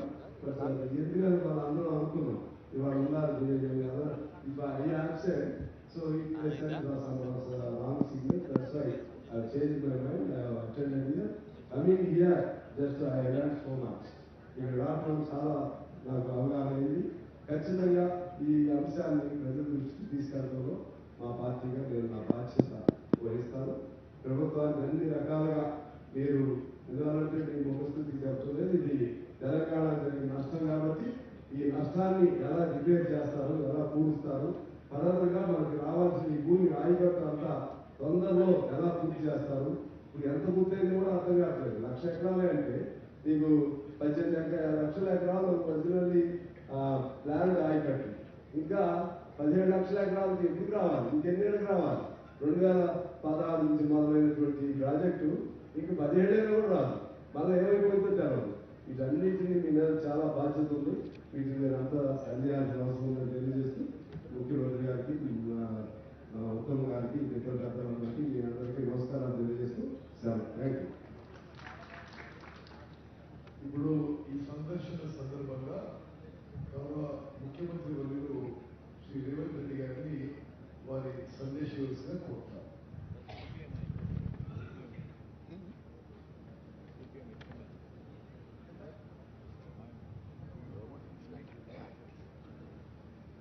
Media మిత్రులకు, మంత్రివర్గ సహచరులకు, శాసన మండలి సభ్యులకు, శాసన సభ్యులకు అందరికీ నమస్కారం. ఈ కార్యక్రమంలో పాల్గొన్న అధికారులకు, ఈ అవగాహన, ఈ పర్యటన గత కొంతకాలం నుంచి రాష్ట్రంలో జరుగుతున్న చర్చ. ఎన్నికల సందర్భంగా మీకు అందరికీ తెలుసు, మేడిగడ్డ బ్యారేజ్ కుంగినప్పుడు మేమందరం ఇక్కడికి రావాలనుకుంటే పోలీసు నిర్బంధాలతో రానివ్వలేదు. అయినా శ్రీ రాహుల్ గాంధీ గారు, నేను, మిత్రుడు శ్రీధర్ బాబు గారు ఎన్నో వ్యయ ప్రయాసాలు కోర్చి ఎన్నికల అధికారులను పట్టుబట్టి అనుమతి సాధించి మేడిగడ్డ బ్యారేజ్ సందర్శనకు ఆ రోజు మేము రావడం జరిగింది. అయితే ఆ రోజు ఎన్నికల ప్రణాళికలో భాగంగా పూర్తి స్థాయిలో ప్రాజెక్టు యొక్క కుంగుబాటు కానీ జరిగిన అవకతవకల మీద పూర్తిగా చూడడానికి సమయము సరిపోలేదు. అదేవిధంగా గత ప్రభుత్వము ఏమాత్రం ఇటువైపు ఎవరిని రానియకుండా వాళ్ళు చేసిన తప్పిదాలు, కుంగిపోయిన మేడిగడ్డ బ్యారేజ్ను ఎవరు చూడకుండా కప్పిపుచ్చి తమ తప్పిదాల నుంచి తప్పించుకోవాలనే ప్రయత్నం చేయడము, అదేవిధంగా మా ప్రభుత్వం అధికారంలోకి వచ్చిన తర్వాత నేషనల్ డ్యామ్ సేఫ్టీ అథారిటీ ఏదైనా ఇచ్చిన నివేదిక, ఈ ప్రాతిపదికన విజిలెన్స్ అండ్ ఎన్ఫోర్స్మెంట్ అని ఉత్తమ్ కుమార్ రెడ్డి గారు ఆదేశాలు ఇచ్చి జరిగిన అవకతవకల మీద విచారణ చేపట్టి ప్రాథమికంగా ఒక నివేదికను ఇవ్వమని చెప్పడంతో వారు నివేదికను రాష్ట్ర ప్రభుత్వానికి ఇవ్వడం జరిగింది. ఆ నివేదికలో ప్రాజెక్టుల యొక్క డిజైన్స్లో లోపము, ప్రాజెక్టుల యొక్క నిర్మాణంలో లోపము, ప్రాజెక్టుల యొక్క నిర్వహణలో లోపము, ప్రాజెక్టుల యొక్క అంచనా, ఒక్క మేడిగడ్డ విషయానికి వస్తే 1800 చిల్లర కోట్లతో మొదలుపెట్టి 4000కు పైగా కోట్లకు పెంచి అంచనాలను పెంచి పాల్పడిన అవినీతి. ఇదే కాకుండా ఈ మధ్యకాలంలో పత్రికలలో చూస్తున్నాం, కాగ్ నివేదిక ఇచ్చింది, పెద్ద ఎత్తున కాళేశ్వరం ప్రాజెక్టులో అవినీతి జరిగింది, 1000 కోట్ల రూపాయల దోపిడీ పాల్పడ్డారు అని చెప్పి ప్రతిపక్ష పార్టీలుగా మేము చేసిన ఆరోపణ కాదు, కాగ్ ఇచ్చిన నివేదిక, విజిలెన్స్ అండ్ ఎన్ఫోర్స్మెంట్ ఇచ్చిన నివేదిక. వీటి నేపథ్యంలో శాసనసభ బడ్జెట్ సమావేశంలో శ్వేతపత్రం సాగునీటి ప్రాజెక్టుల మీద విడుదల చేయడమే కాకుండా జరిగిన అవినీతి మీద పూర్తి స్థాయిలో చర్చ చేపట్టాలి అని చెప్పి ఉత్తమ్ కుమార్ రెడ్డి గారు ప్రభుత్వం దృష్టికి తీసుకొస్తే ప్రభుత్వం కూడా ఆమోదించి ఈ బడ్జెట్ సమావేశాలలో ఆ చర్చకు మేము మొదలు పెడదాం అనుకున్నాం. ఎప్పుడైతే గోదావరి జలాల మీద నిర్మించాలనుకున్న కాళేశ్వరం ప్రాజెక్టు రీడిజైనింగ్ పేరు మీద చంద్రశేఖరరావు కొల్లగొట్టిన 1000 కోట్ల రూపాయల మీద చర్చకు శాసనసభలో తెర లేపాలనుకున్నామో చంద్రశేఖరరావు గారికి పూర్తిగా అర్థమైపోయింది, తను ముఖ్యమంత్రిగా ఉన్నప్పుడు పాల్పడిన 1000 కోట్ల రూపాయల దోపిడీకి సంబంధించి విజిలెన్స్ అండ్ ఎన్ఫోర్స్మెంట్ ఎన్డీఏసీ ఇచ్చిన నివేదికల మీద చర్చ జరిగితే తన బండారం అంతా బయటపడి ప్రజల ముందు అవినీతిపరుడుగా, దోపిడీదారుడుగా, దోషిగా నిలబడాల్సి వస్తుందని వ్యూహాత్మకంగా కృష్ణానది జలాలను, కృష్ణానది మీద ఉన్న ప్రాజెక్టులను కేఆర్ఎంబీకి అప్పజెప్పినరు అని కాంగ్రెస్ మీద ఎదురుదాడి చేసి నల్గొండ జిల్లాలో ఒక సభను పెట్టి ఆ సభ ద్వారా కాంగ్రెస్ మీద ఎదురుదాడి చేయాలన్న ఆలోచనతోటి ఈరోజు నల్గొండలో సభ పెట్టిండ్రు. ఇవాళ నల్గొండ సభలో వారు ఎంత శుద్ధపూసలాక మాట్లాడుతుండే అంటే, ఇక సత్యహరిచంద్రుడే ఇంకో అవతారం ఎత్తి చంద్రశేఖరరావు రూపంలో జన్మెత్తిండు, ఈ సత్యహరిచంద్రుడి శీలాన్ని మీరు శంకిస్తారా? చావు నోట్లో తలబెట్టి నేను తెలంగాణ సాధించిన అని మళ్ళీ 1 కోటి 1వ అబద్ధం చెప్పిండు. ఇప్పటి వరకు 1 కోటి సార్లు చెప్పిండు అబద్ధం, సావు నోట్లో తలబెట్టి తెలంగాణ తెచ్చినా అని. ఎన్నిసార్లు బిచ్చమెత్తుకుంటావా సావు నోట్లో తలబెట్టినా అని? 2 సార్లు ముఖ్యమంత్రి పదవి ఇచ్చారు, 10 సంవత్సరాలు ఈ రాష్ట్రాన్ని పట్టి పీడించినావు, దోసుకున్నావు. ఇంకా కూడా సావు నోట్ల తలకాయ పెట్టినా, సావు నోట్ల తలకాయ పెట్టినా అని మాటలు చెప్తున్నావు. సావు నోట్ల తలకాయ పెట్టిన చంద్రశేఖరరావు శాసనసభలో నీ అవినీతి మీద చర్చ పెడితే నువ్వు నిజంగా సత్యహరిచంద్రునివే, సత్యహరిచంద్రునికి మరో జన్మని ఎత్తినోనివి అయితే అక్కడ వచ్చి కూర్చొని మాట్లాడేది ఉండే. మేమేమడిగినాము? అయ్యా, కృష్ణానది జలాల మీద శాసనసభలో ఏకగ్రీవ తీర్మానం చేసి కేంద్ర ప్రభుత్వం ప్రాజెక్టుల స్వాధీనానికి చేస్తున్న ప్రయత్నాన్ని అందరము తీర్మానం పాస్ చేసి కేంద్ర ప్రభుత్వ విధానాలను వ్యతిరేకిద్దాం రమ్మని మేము అడిగినాం. మీరు రాలేదు. కేంద్ర ప్రభుత్వానికి కాంగ్రెసే అప్పచెప్పిందని అబద్ధాలు నువ్వు చెప్తే వాస్తవాలను డిసెంబర్ 1, 2023 నాడు మీరు ముఖ్యమంత్రిగా మీ కార్యదర్శి స్మితా సబర్వాల్ గారు రాసిన లేఖను అప్పచెప్పడానికి పూర్తిగా మీరు చేసిన ప్రయత్నాన్ని ఆధారాలతో సహా శాసనసభలో ప్రభుత్వం బయటపెట్టింది. దాని తర్వాత నేనేమన్నా, కాళేశ్వరం మీద ఎంతోమందికి అపోహలు ఉన్నాయి, అనుమానాలు ఉన్నాయి. అక్కడికి ఎవరిని రాణిస్తలేరు. అక్కడికి ఎవరైనా వెళ్తే పోలీసులు అడ్డుకుంటున్నారని తెలంగాణ సమాజంలో ఎన్నో అనుమానాలు ఉన్నాయి. ఈ అనుమానాలను నివృత్తి చేయడానికి మంత్రులను, ప్రజాప్రతినిధులను, పత్రికా మిత్రులను అందరినీ తీసుకొని వెళ్ళి వాళ్ళకి చూపిద్దాము, అందరం కలిసికట్టుగా వెళ్దామని మా మంత్రి గారు మీకు లేఖ రాయడం జరిగింది. లేఖతో పాటు 13 తారీఖు నాడు వెళ్దామని మేము అన్నాము. ఒకవేళ మీకు ఏవైనా ఇతరత్ర కార్యక్రమాలు ఉంటే మీరు తారీఖు మార్చమన్నా మారుస్తామని చెప్పి శాసనసభలోనే స్వయంగా నేనే మీకు చెప్పడం జరిగింది. ఒకవేళ బీఆర్ఎస్ నాయకులకు 13 తారీఖు నాడు ఇతర కార్యక్రమాలు ఉంటే మీరు నిర్ణయించిన తారీఖు నాడు అఖిలపక్షం అందరము అక్కడికి వెళ్దాము, పత్రికల వాళ్ళని తీసుకెళ్దాము, అక్కడ జరుగుతున్న పరిణామాలు, నిర్మాణంలో లోపాలను, దాని మీద తీసుకోవాల్సిన చర్యల్ని ప్రజల సమక్షంలోనే ప్రజా కోర్టులోనే చర్చించుకుందామని రమ్మని చెప్పినాము. మీరు రాలేదు, రాకపోను. శాసనసభలో చర్చకు కూడా మీరు రాలేదు. శాసనసభలో జరిగిన చర్చలో మీరు పాల్గొనలేదు. శాసనసభకే మీరు రావడానికి కాలు విరిగిందనే ఒక నెపాన్ని అడ్డం పెట్టుకున్నారు. కాలు విరిగిన చంద్రశేఖరరావు ఈరోజు నల్గొండకు పోయిండు. నేను అడుగుతున్నాయా, శాసనసభ దగ్గరుందా, నల్గొండ జిల్లా దగ్గరుందా? నల్గొండకి వెళ్ళి బహిరంగ సభలో సానుభూతి పొందాలనే ప్రయత్నం చేస్తున్నాడు చంద్రశేఖరరావు. సానుభూతి పొందడానికి మీరు దవాఖానలు ఉన్నప్పుడు మేమందరం వచ్చినాం, సానుభూతి చూపించినాం. సానుభూతి చూపించాల్సిన సందర్భంలో ప్రజలు కానీ ప్రతిపక్షాలు కానీ మేమందరం సానుభూతి చూపించినాం. ఈరోజు కేవలం కాళేశ్వరం అవినీతి మీద చర్చ జరగకుండా, కాళేశ్వరంలో మీ దోపిడీని ప్రజల దృష్టిలో పడకుండా ఉండడానికే ఈరోజు మీరు నల్గొండ ప్రజా అక్కడ ఏదో పెద్ద సభ పెట్టినా అని మీరు మాట్లాడుతున్నారు. ప్రజలకి ఈ మాత్రము అవగాహన లేదని మీరు అనుకుంటున్నారా చంద్రశేఖరరావు గారు? కాళేశ్వరం అవినీతి మీద, దోపిడీ మీద చర్చకు వచ్చిన సందర్భంలో మీరు కృష్ణానది జలాల మీద ఉన్న ప్రాజెక్టులను అన్నిటిని కూడా కేంద్రానికి అప్పజెప్పినరు అని చెప్పి నల్గొండ జిల్లాలో మీరు బహిరంగ సభ పెట్టి ఇక్కడికి రాకుండా తప్పించుకున్నారు. ఇవాళ మీరు ఏం మాట్లాడుతున్నారు? అక్కడ ఓ 4-5 పిల్లర్లు కూలినాయి, కూలితేం పెద్ద తప్ప? అయ్యా, నీకేది తప్పు కాదు. ఎందుకనంటే తప్పులకు పాల్పడ్డదే నువ్వు. నీకు నువ్వే తప్పు జరిగిందని నీకు నువ్వే శిక్ష విధించుకునేటంత నిజాయితీ పరుడు అని మన తెలంగాణ సమాజం భావిస్తుంది అనుకుంటున్నారా? మీ దోపిడీకి మేడిగడ్డ బలైపోయింది, అన్నారం సుందిల్లా సున్నమైపోయినాయి. ఈరోజు కాళేశ్వరము మీ 1,00,000 కోట్ల దోపిడీకి బలైపోయింది. అందుకే మీరు దీన్ని చాలా అల్కగా తీసుకుంటున్నారు. ఇక్కడ వచ్చిన వాళ్ళని చులకన చేసి మాట్లాడుతున్నారు.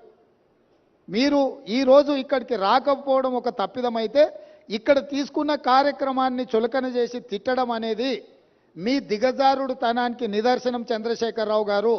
ఈరోజు ఆయన మాట్లాడుతున్నాడు, మీరు కేఆర్ఎంబి మీద మీకు అవగాహన లేకపోతే నడితే అన్న ఎట్లా చేద్దామని మాట్లాడితే నేను సలహా చెప్పటోని. అయ్యా, శాసనసభలో చర్చ పెట్టినాం, సలహా చెప్పమని అడిగినాం. శాసనసభలో నేను స్పీకర్ గారికి విజ్ఞప్తి చేసిన, దయచేసి మాజీ ముఖ్యమంత్రి గారికి ఆదేశాలు ఇవ్వండి, అవసరమైతే సభను వాయిదా వేయండి, వారు వచ్చినాక వారి సలహా సూచనలు తీసుకున్న తర్వాతనే తీర్మానం చేద్దామని చెప్పినాం. ఉత్తమ్ కుమార్ రెడ్డి గారు పెట్టిన తీర్మానంలో లోపాలు ఉన్నాయి, అది కూడా సక్కలేదన్నాడు. సక్కలేని తీర్మానానికి నీ అల్లుడు స్వాతిముత్యం ఎట్లా మద్దతు ఇచ్చింది ఏకగ్రీవంగానే? అందుకే 4 సార్లు అడిగిన. శాసనసభలో మీరందరూ చూశారు కదా మీడియా మిత్రులు.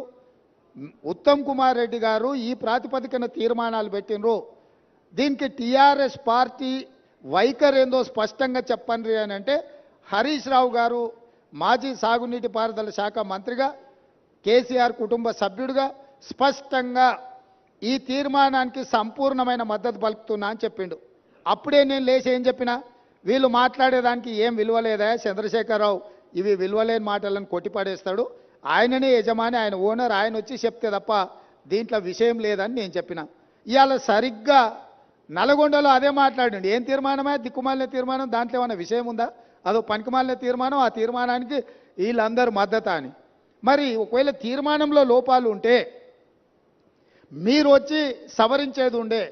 లేదు, మీ ప్రతినిధిగా మాట్లాడిన హరీష్ రావు గారు ఇది తప్పు, ఈ తీర్మానంలో లోపాలు ఉన్నాయి, దీన్ని సవరిస్తున్నామని తీర్మానం సవరించి ప్రతిపాదించేది ఉండే. నేను చెప్పింది చెప్పినట్టుగా హరీష్ రావు గారు లాంటి వాళ్ళకి ఆ పార్టీలో విలువ లేదు, వాళ్ళ మాటల పట్ల విశ్వాసం లేదు. అందుకే చంద్రశేఖర్ రావాలని మేము అడిగినాము, మీరు రాలేదు. ఇవాళ అంటున్నాడు ఆయన, ముఖ్యమంత్రి గారు అఖిలపక్షాన్ని ఢిల్లీకి తీసుకెళ్లాలని. ముఖ్యమంత్రి గారు అఖిలపక్షాన్ని ఢిల్లీకి తీసుకెళ్తాను, ఒకవేళ శాసనసభలో మీరు వచ్చి మీరు ఆ ప్రతిపాదన పెట్టండి. మా ప్రభుత్వము వినడానికి, ప్రజలకు మేలు జరిగే విధానాలు చేపట్టడానికి స్పష్టంగా ఒక స్పష్టతతో ఉన్నది. మీరు నల్గొండకెళ్ళి గక్కడేదో సభ పెట్టి దిక్కుమాలిన మాటలు మాట్లాడే కంటే శాసనసభ జరుగుతుంది. ప్రధాన ప్రతిపక్ష నాయకుడిగా 10 సంవత్సరాలు ముఖ్యమంత్రిగా పనిచేసిన మీరు, 20 ఏళ్ల నుంచి తెలంగాణ కోసం కొట్లాడినని చెప్పుకునే మీరు సభకి ఎందుకు రావడం లేదు? ఇవాళ బెదిరించి బతకాలని చూస్తున్నాడు, బ్లాక్మెయిల్ చేసి బతకాలని చూస్తున్నాడు కేసీఆర్ గారు. మమ్మల్ని వెంటాడతాడంట ఆయన. అయ్యా రా, మంచిది, మేమేం అల్లాటప్పగా ఏమి ఇక ఆ కుర్చీలో కూర్చోలే. ప్రజల దగ్గరికి వెళ్ళి ప్రజలు ఓట్లేసి ప్రజలు ఎన్నుకున్న ప్రభుత్వం అక్కడ ఉంది. నీలాక ఉద్యమ ముసుగులో మంది పిల్లలను చంపి మేము కుర్చీ ఎక్కలేదు. చచ్చిపోయిన కుటుంబాలను ఆదుకుంటూ మేము ఇవాళ ప్రభుత్వాన్ని ఏర్పాటు చేసినాము. ఏర్పాటు చేసిన ప్రభుత్వంలో మేము ప్రజలకు అవసరమైన నిర్ణయాలు తీసుకుంటున్నాము. నిజంగానే నేను చంద్రశేఖరరావు గారిని సూటిగా అడుగుతున్నా, మీరు ఈ లోపాలలో, కాళేశ్వరంలో జరిగిన అవినీతిలో మీకు భాగస్వామ్యం లేకపోతే మీరు ఎందుకు భయపడుతున్నారు కాళేశ్వరం రావడానికి? మీరెందుకు చర్చకు రావడం లేదు? మేడిగడ్డ కుంగిపోయినప్పటి నుంచి ఈ రోజు వరకు చంద్రశేఖరరావు గారు ఏ రోజు కూడా కుంగిపోయిన మేడిగడ్డ మీద కానీ, అన్నారం మీద కానీ, సుందిళ్ళ మీద కానీ మీరు ఒక్క మాట ఎందుకు మాట్లాడతలేరు? శాసనసభలో చర్చ పెడితే మీరు మొహం ఎందుకు చాటేసిండ్రు? అదేవిధంగా కేఆర్ఎంబీ మీద ప్రాజెక్టులను అప్పచెప్తున్నామని చెప్పి మీ కార్యదర్శి గారు మాట్లాడిన విషయాలు ఉత్తమ్ కుమార్ రెడ్డి గారు లేఖ బయట పెడితే దాని మీద మీరు ఎందుకు స్పందిస్తలేరు? మీ కార్యదర్శి గారు మీ అనుమతి తీసుకొని లేఖ రాసినా, మీ అనుమతి లేకుంటేనే లేఖ రాసినా ప్రజలకు వివరించాల్సిన బాధ్యత మీకు లేదా? ఈరోజు కాళేశ్వరం అవినీతి మీద చర్చ జరిగినప్పుడు ఈ అవినీతి గురించి చర్చ జరగకుండా ఉండాలి అని, ఈ సమస్యను తప్పుదోవ పట్టించాలని ఈరోజు మీరు నల్గొండలో మీటింగ్ పెట్టినరు. మీరు మీటింగులు పెట్టి రాష్ట్రానికి ఏదైనా ప్రయోజనం చేకూర్చే మాటలు ఏమైనా మాట్లాడినరా? ఆయన అక్కడి నుంచి మాట్లాడుతున్నాడు మళ్ళీ అధికారంలోకి వస్తామని. నువ్వు చేసిన పనికి నిన్ను అధికారంలోకా? ముందే ప్రజలకి విషయాలు తెచ్చుకుంటే ఆ ప్రతిపక్ష హోదా కూడా నీకు రాకపోతుండే. ఇవాళ ప్రతిపక్ష నాయకుడిగా నీ బాధ్యతను నువ్వు నెరవేర్చకుండా పారిపోయి శాసనసభకు రాకుండా ముఖం చాటేసి ఇంకెక్కడికి వెళ్తావని నేను అడుగుతున్నా. మీకు 39 మంది ఎమ్మెల్యేలను ఇచ్చి ప్రతిపక్ష నాయకుడు హోదా ఇస్తే సభలోకి వచ్చి సమస్యల మీద చర్చించకుండా పారిపోయి ఈరోజు మీరు ఏ రకంగా ప్రజల ముందుకు వస్తారు? ఏ ముఖం పెట్టుకొని వచ్చిండ్రు? ఈరోజు నల్గొండ జిల్లా ప్రజల్ని మీరు ఏం వంచడానికి ఈరోజు అక్కడికి వెళ్ళిండ్రు? ఆయనకి ఇప్పుడు మళ్ళీ ఫ్లోరైడ్ బాధ గుర్తొచ్చింది. ఎందుకంటే కుర్చీ పోయింది కదా, కుర్చీ పోగానే కేసీఆర్కు గుర్తొచ్చేది నీళ్లు, నల్గొండ జిల్లా ఫ్లోరైడ్ బాధితులు. ఎంతసేపు అయ్యా వాళ్ళ బాధల పునాదుల మీద అధికారాన్ని ఎక్కాలని ఆలోచన చేస్తున్నావు? ఇప్పుడు నీ అబద్ధాలను నమ్మడానికి తెలంగాణ సమాజం సిద్ధంగా ఉందని ఇంకా నువ్వు అనుకుంటున్నావా? అందుకే ఈరోజు ఇక్కడ ఈ అవగాహన సదస్సుకు దాదాపుగా హైదరాబాద్లో బయలుదేరి 5 గంటల పైగా ప్రయాణం చేసి ఈరోజు మంత్రులు కానీ, ప్రజాప్రతినిధులు కానీ, పాత్రికేయ మిత్రులు కానీ మీ అందరికీ కూడా వాస్తవాలను చూపించి వాస్తవాలకు సంబంధించిన వివరాలు వివిధ ఏజెన్సీల ద్వారా మీకు చెప్పించడం ద్వారా నిజమేందో మీ కళ్ళతో చూడాలని ఈరోజు ఈ పర్యటన. ఈ నిజాన్ని మీ కళ్ళతో చూసిండ్రు. ఈ వాస్తవాలను సమాజానికంతా మీరు చెప్పండి. న్యూయార్క్లో ఇది ఒక మ్యాన్ మేడ్ వండర్ అని చెప్పి న్యూయార్క్ స్క్వేర్లో ప్రకటనలు తీసుకుర్రు. నేషనల్ మీడియాలో ఇక దాని కథ చెప్పనంతగా కథలు చెప్పుకుర్రు. అందుకే నేను నేషనల్ మీడియా వాళ్ళని కూడా ఈరోజు రిక్వెస్ట్ చేస్తున్నా, మీ నేషనల్ మీడియాలో చూపించండి కుంగిపోయిన మేడిగడ్డను, పగిలిపోయిన బ్యారేజ్ను, దోపిడీ జరిగిన నిధులు, అదేవిధంగా విజిలెన్స్ అండ్ ఎన్ఫోర్స్మెంట్ ఇచ్చిన నివేదికను, నేషనల్ డ్యామ్ సేఫ్టీ అథారిటీ వాళ్ళు ఇచ్చిన రిపోర్ట్స్ని, టెక్నికల్ అండ్ అదర్ ఇష్యూస్లో వాళ్ళు ఇచ్చిన నివేదికలను అన్నిటిని కూడా మీరు చర్చకు పెట్టండి. మేము చంద్రశేఖరరావు గారికి మళ్ళీ ఈ వేదిక మీద నుంచి నేను ఆహ్వానిస్తున్నా, మీరు శాసనసభకు వచ్చి నల్గొండలో ఎవడు లేని దగ్గర ఏదేదో మాట్లాడుడు కాదు. మీ గౌరవాన్ని మేమేం తగ్గించం. ప్రధాన ప్రతిపక్ష నాయకుడిగా సభలో మీరు తెలంగాణ సమాజానికి ప్రయోజనం చేకూర్చే ఏ సూచనలు ఇచ్చినా ఈ ప్రభుత్వం వినడానికి సిద్ధంగా ఉంది. రేపు ఉదయం సభకు రాండి దయచేసి. ప్రత్యేకమైన ఎట్లాగూ శ్వేతపత్రం సాగునీటి ప్రాజెక్టుల మీద ఉత్తమ్ కుమార్ రెడ్డి గారు ప్రవేశపెట్టబోతున్నారు. చర్చలో పాల్గొనండి, మీరు సూచనలు ఇవ్వండి. ప్రతిపక్ష పార్టీ నాయకుడిగా మీ బాధ్యతల్ని నెరవేర్చండి. మీ స్వార్థం, మీ అధికారం కోసం కాకుండా ప్రజల కోసం ఒక్క క్షణమైన ఆలోచన చేయమని నేను అడుగుతున్నా. నేను మొన్న కూడా చెప్పిన, ఈరోజు చెప్తున్నా, కృష్ణానది జలాలు కేంద్ర ప్రభుత్వానికి అప్పచెప్పడంలో ఏనుగు పోయింది, తోక మాత్రమే మిగిలింది. ఇప్పుడు ఆ తోక పట్టుకొని ఏనుగును గుంజే ప్రయత్నం మా ప్రభుత్వం చేస్తుంది. అన్ని పాపాలకు నువ్వే కారణం. నువ్వే అప్పచెప్పినావు, అప్పచెప్పడానికి నిధులు పెట్టినావు, బడ్జెట్ ఆమోదింపజేసినావు, అప్పచెప్పడానికి అవసరమైన లేఖలు రాసినావు. ఇవాళ తోక మిగిలింది, ఆ తోక పట్టుకొని మేము గుంజే ప్రయత్నం చేస్తుంటే ఇక చూసిరా ఏనుగును కూడా టీఆర్ఎస్ కాపాడితే కాంగ్రెస్ వాళ్ళు కేంద్రానికి అప్పచెప్పారు. అదేవిధంగా కాళేశ్వరం అవినీతి మీద ఏదో ఆయన ఎంత అల్కగా మాట్లాడుతుండే, ఏముందా 4-5 పిల్లర్లు కుంగిపోయినాయి అంటే ఆయన ఎంత బాధ్యతారహితంగా మాట్లాడుతుండు.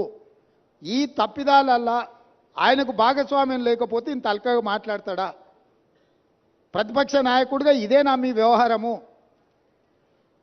ఇవాళ నీళ్లు నింపలేదు కాబట్టి మిగతా మిగిలినాయి. నీళ్లు నింపితే అది ఉంటుందా, ఊడుతుందా, ఏమైద్దో తెలుస్తుంది. నీళ్లు లేకుంటే మన ఇంటి మీద నీళ్ళ ట్యాంక్ ఉంటే అది ఒకవేళ కారుతుంటే పగిలేటట్టు ఉంటే మనం నీళ్లు తీసేస్తే అది అట్లా కొంతకాలం కనిపిస్తుంది. నీళ్లు నింపితే 2 రోజులకు అది కూలిపోతుంది. సేమ్ ఈరోజు మేడిగడ్డ బ్యారేజ్ కానీ సుందిళ్ళ కానీ అన్నారంలో నీళ్లు నింపలేదు. నీళ్లు నింపితే పెను ప్రమాదం పొంచి ఉన్నది. నీళ్లు నింపినామంటే అంత కొట్టుకపోతుంది. ఈరోజు నీళ్లు లేకుంటే ఎండబెట్టినాం కాబట్టి అది అట్లా నిలబడి ఉన్నది. అది ఏ క్షణమైనా కుప్పగూలడానికి సిద్ధంగా ఉంది. మీరే కళ్ళతో చూసిండ్రు. మేడిగడ్డ బ్యారేజు 1.5 మీటర్ దాదాపుగా 5 ఫీట్లు భూమిలోకి కుంగిపోయింది. ఇది మేం చెప్పడం లేదు, సాంకేతిక నిపుణులు చెప్తున్నారు. కళ్ళకు గట్టినట్టుగా పగుళ్ళు కనిపిస్తున్నాయి. కాంక్రీట్ స్ట్రక్చర్సు అంత వర్టికల్గా క్రాక్స్ వచ్చి ఉంటే దాని ఒక చిన్న సంఘటన కింద ముఖ్యమంత్రి గారు, మాజీ ముఖ్యమంత్రి గారు మాట్లాడుతున్నారు అని అంటే అసలు చంద్రశేఖరరావు గారి ఆలోచన, చేసిన తప్పిదాలను కప్పిపుచ్చుకోవడానికి చేస్తున్న ప్రయత్నము ఈరోజు తెలంగాణ సమాజం అంతా గమనించాల్సిన అవసరం ఉన్నది. అందుకే చంద్రశేఖరరావు గారు దయచేసి రేపటి శాసనసభ సమావేశాలకు మీరు హాజరు కండి. శాసనసభ సమావేశాలలో బడ్జెట్తో పాటు సాగునీటి పారుదల శాఖ మంత్రి ఉత్తమ్ కుమార్ రెడ్డి గారు ప్రవేశపెట్టే శ్వేతపత్రము సాగునీటి ప్రాజెక్టుల మీద మీరు చర్చలో పాల్గొనండి. మీరు ఆ చర్చలో శాసనసభలో మీ అనుభవాన్నంతా రంగరించి కృష్ణానది జలాల మీద నిర్మించిన ప్రాజెక్టులను ఏ విధంగా మనం కాపాడుకోవాలి, కేంద్ర ప్రభుత్వం కొట్లాడాలనో మీ అనుభవాన్నంతా ఉపయోగించి సూచనలు ఇవ్వండి. అదేవిధంగా 1000 కోట్ల దోపిడీ జరిగిన కాళేశ్వరం ప్రాజెక్టులు ఈరోజు ఎల్ఎన్టీ సంస్థను బ్లాక్ లిస్టు చేయాలనా వద్దా? ఎల్ఎన్టీ సంస్థ నిర్మాణం చేయకుంటేనే పూర్తయినట్టు సర్టిఫికెట్ పొందడాన్ని, సర్టిఫికెట్ ఇచ్చిన అధికారులను శిక్షించాలనా లేదా? మీ వైఖరి ఏంది? కాళేశ్వరం ప్రాజెక్టు మీద జరిగిన అవకతవకల మీద నీ పార్టీ వైఖరి, మాజీ ముఖ్యమంత్రిగా సాగునీటి పారుదల శాఖ మంత్రిగా మీది, హరీష్ రావు గారి వైఖరి శాసనసభ ద్వారా తెలంగాణ సమాజానికి, దేశ ప్రజలకు చెప్పాల్సిన బాధ్యత మీ మీద ఉన్నది.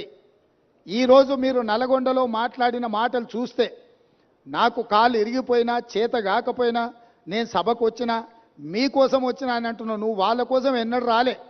వాళ్ళ కోసం వచ్చే లక్షణమే నీకు లేదు. ఎందుకంటే ఎంతోమంది పిల్లలు చచ్చిపోతే, ఎంతోమంది ఆత్మహత్యలు చేసుకుంటే, ఎంతోమంది గొప్ప వ్యక్తులు చనిపోతే కూడా చూడని వ్యక్తివి నువ్వు. ఈరోజు నీ కుర్సీ పోయింది కాబట్టి ఆ కుర్సీని ఎత్తుక్కుంటా మళ్ళీ నల్గొండకి వెళ్ళావు. ఎందుకంటే ఖమ్మము, నల్గొండ, మహబూబ్నగర్లో 36 సీట్లు ఉన్నాయి. ఖమ్మంలో 10, నల్గొండలో 12, మహబూబ్నగర్లో 14. ఖమ్మంలో 1 సీటు గెలిచాడు, నల్గొండ 1 సీటు గెలిచాడు, మహబూబ్నగర్లో 2 సీట్లు గెలిచాడు. 36 సీట్లల్లో ఈ మొనగానికి వచ్చినాయి 4 సీట్లు. రేపు పార్లమెంట్లో పూర్తిగా కాంగ్రెస్ పార్టీ గెలవడానికి అవకాశం ఉంది కాబట్టి ఏదో రకంగా సానుభూతి పొందేనా, నాకు కాలు లేదు, నేను అవుటివాడిని, నేను నడవలేకపోతున్నా అని అడుక్కోవడానికి, ఓట్లు అడుక్కోవడానికి వేసిన ఎత్తుగడ. ఈరోజు నువ్వు నల్గొండ జిల్లాకు నీ పట్ల సానుభూతి చూపించారు చంద్రశేఖరరావు. ఎందుకనంటే నువ్వు పచ్చిగా పట్టుబడ్డావు అవినీతి పరుడుగా. ఈ తెలంగాణను దోసుకున్నావు కాబట్టి నిన్న కుర్చీలకెళ్ళి దించిండ్రు. దించి 60 రోజులు కూడా కాలేదు, అప్పుడే అడుక్కునే పని మొదలుపెట్టిన అవతారం మార్చి. ఇప్పుడు ఎక్స్ట్రా ఏమొచ్చిందంటే వీల్ చైర్ వచ్చింది. ఒకప్పుడేమో మంచంలో వండుకున్న నిజాం హాస్పిటల్లో, దాంతో సానుభూతి పొందిండు. ఆ కథ 10 ఏళ్ళు అక్కడికి వచ్చింది ఆయనకు. ఇప్పుడు ఆ కథ పోయింది కాబట్టి వీల్ చైర్కి వచ్చిండు. నల్గొండకు పోగలిగినోనివి ఇక పక్కలున్న కూతవేటి దూరంలో ఉన్న శాసనసభకు రాలేవా? ఎందుకు వస్తలేవు? బండారం బయటపడుతుందనా, లేకపోతే పచ్చిగా పట్టుబడి నీ దోపిడీ ప్రజలకంత అర్థమవుతుందనా? ఆయన ఏదో మమ్మల్ని భయపెట్టాలని చూస్తుండు. భయపడనని ప్రగల్భాలు పడుతూ, భయపడకు, రా సభకు రా. ఎవరొద్దంటారు నిన్ను? సభలో వచ్చి మాట్లాడు. నేను స్పీకర్ గారికి విజ్ఞప్తి చేసిన, చంద్రశేఖరరావు గారు వస్తే ఎంతసేపు మాట్లాడతాడో అధ్యక్ష, మీరు మైక్ ఇవ్వండి, వారి అనుభవం అంతా ఉపయోగించి ఏం మాట్లాడతారో మాట్లాడండి. మేము కూడా విజ్ఞప్తి చేసినాం స్పీకర్ గారికి. స్పీకర్ గారు కూడా మీకు స్వేచ్ఛగా మీ పార్టీకి మైక్ ఇస్తున్నాడు, ఎక్కడ మీ మైక్ కూడా కట్ చేయలేదు. కాబట్టి ఈరోజు ఈ కాళేశ్వరం యొక్క అవినీతి మీద ఇంతమంది పర్యటన ఉంది కాబట్టి ఈ అవినీతి మీద చర్చ జరగకుండా ఉండడానికి నల్గొండలో కేసీఆర్ గారు సభ ఏర్పాటు చేసుకున్నారు. నల్గొండ జిల్లాలో మనుషులు దొరక్కపోతే పాత ఉమ్మడి మహబూబ్నగర్ జిల్లాలో కల్వకుర్తి నుంచి బస్సులు పెట్టి జనాలను దొలకపోయారా? బస్సులు 100 ఉన్నాయి, మంది 10 మంది ఊరు. నీ ఏషం అట్లుంది చంద్రశేఖరరావు. కాబట్టి ఇంత ఓపికగా ఇక్కడికి వచ్చి ఈ వాస్తవాలను చూసి అధికారులు ఇచ్చిన వివరాలు కానీ, ప్రతిపక్ష పార్టీగా మేము చెబుతున్న విషయాలను కానీ మీరందరూ ఒక బేరీజు వేసుకొని చంద్రశేఖరరావు గారి యొక్క కుట్రలను, కుతంత్రాలను తిప్పికొట్టాల్సిన బాధ్యత తెలంగాణ సమాజం మీద ఉన్నది. కవులు, కళాకారులు, మేధావులు అందరూ కూడా కాళేశ్వరానికి రండి.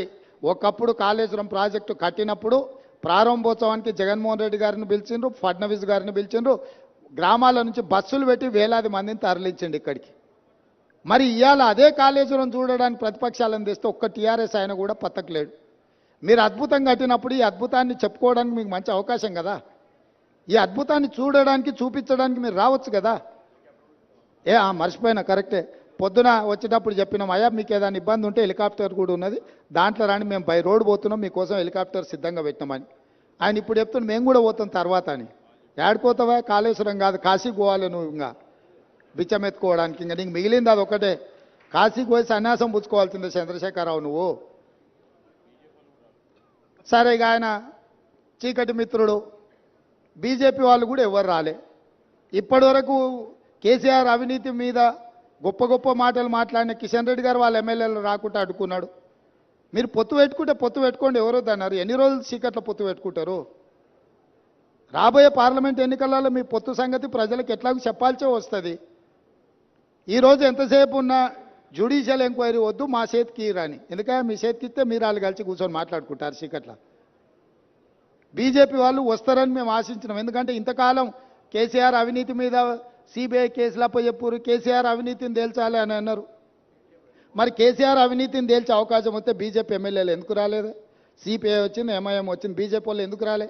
ఇవాళ రానోళ్ళు ఇద్దరే, బీఆర్ఎస్, బీజేపీ. మీ ఇద్దరు వైఖరి ఒకటేనా? మీరిద్దరు ఒకే రకంగా ఆలోచన చేస్తురా? మీరిద్దరు కలిసే ఈ విషయంలో ఒకే రకమైన విధానంతో ఉన్నారా? ఈరోజు బీజేపీ ఇది ప్రభుత్వ అధికారిక కార్యక్రమం, శాసనసభలో స్పీకర్ అనుమతితో ఏర్పాటు చేసిన కార్యక్రమం. ఇది కాంగ్రెస్ పార్టీ కార్యక్రమం కాదు. మాతో భిన్నాభిప్రాయాలు ఉండేవాళ్ళు కూడా ఇక్కడికి రావచ్చు. మా అభిప్రాయాలతో ఏకీభవించే వాళ్ళనే పిలవలే మేము. మా అభిప్రాయాలతో విభేదించే వాళ్ళని కూడా వాస్తవాలను చూడడానికి ఈరోజు ఇక్కడికి ఆహ్వానించినాము. కాబట్టి ఇప్పటికైనా బీజేపీ తమ వైఖరిని స్పష్టం చేయాలి. మీరు చంద్రశేఖరరావు గారి అవినీతిని కాపాడడానికి ఏమైనా ప్రయత్నం చేస్తారా? లేకపోతే చంద్రశేఖరరావును శాసనసభలో నిలదీసి జరిగిన అవినీతి మీద చర్యలు తీసుకోవడానికి రాష్ట్ర ప్రభుత్వానికి సహకరిస్తారా? మీ వైఖరి కూడా స్పష్టంగా చెప్పాల్సిందిగా బీజేపీని మేము డిమాండ్ చేస్తున్నాం.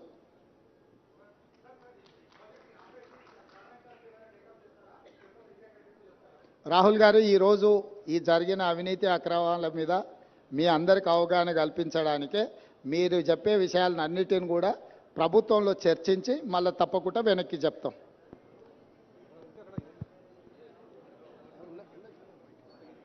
మైకే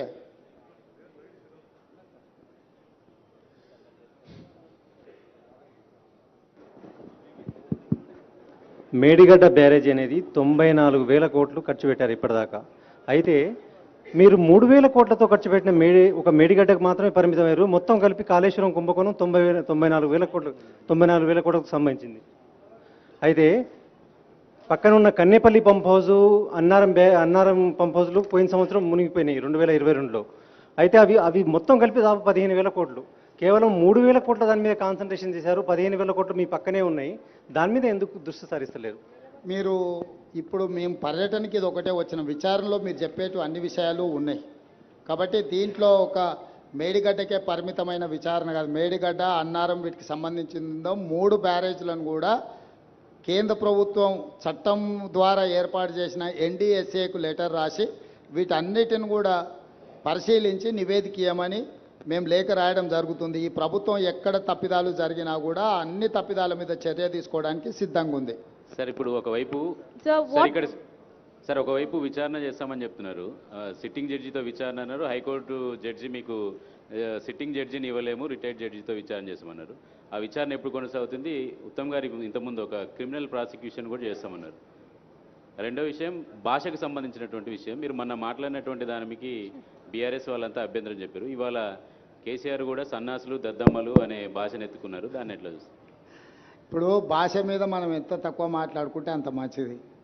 ఎందుకంటే చంద్రశేఖరరావు గారి వ్యవహారం మీకు అందరికీ తెలుసు.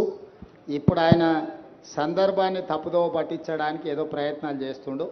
మేము అటు ఇటు దారి తప్పదలుచుకోలేదు. కాళేశ్వరంలో జరిగిన అవినీతిని నిగ్గుదేల్చడానికి ప్రభుత్వం కట్టుబడి ఉన్నది. దాని మీద మాత్రమే ఫోకస్ పెడతాం. డెఫినెట్గా శాసనసభ సమావేశాలలో చర్చ జరిగిన తర్వాత ముగిసిన ఎంబడే మిగతా కార్యాచరణ చేపడుతుంది ప్రభుత్వం. సార్, కేఆర్ఎంబి పైన అఖిలపక్షంని ఢిల్లీకి తీసుకెళ్లాలని చెప్తున్న రేవంత్ రెడ్డి కేసీఆర్ అన్నారు ఇంతకుముందు. మీరు కేఆర్ఎంబి పైన అఖిలపక్షాన్ని ఢిల్లీకి తీసుకెళ్లే అవకాశం ఉందా మీరు ముఖ్యమంత్రిగా? చంద్రశేఖరరావు గారిని సభలో వచ్చి మాట్లాడమని వారికి విజ్ఞప్తి చేస్తున్నాం. మాజీ ముఖ్యమంత్రిగా, చాలా కేంద్ర మంత్రిగా, రాష్ట్ర మంత్రిగా వివిధ హోదాలలో పనిచేసిన అనుభవాన్ని అంత ఉపయోగించి శాసనసభలోకి వచ్చి వారు ఏమేమి సూచనలు చేస్తారో చేయమని వారి సూచనల్ని ప్రతిపక్షాల అందరితో చర్చించిన తర్వాత ప్రభుత్వం నిర్ణయం తీసుకుంటుంది. Sir, has any action been initiated against L&T? Yeah, we have demanded that L&T take up their own investigation and take up the repair work at their cost. As of now, about 400 odd crores payment is due to L&T. We have held back the payment. Now L&T has produced evidence that they have been pointing out that there are defects in the design and which are not attributable to them. However, our demand with L&T is that they take up this further inquiry and complete repair and revival of the barrage at their cost. Until then, we would hold back all the payment that is due to them. It's about 400 crores.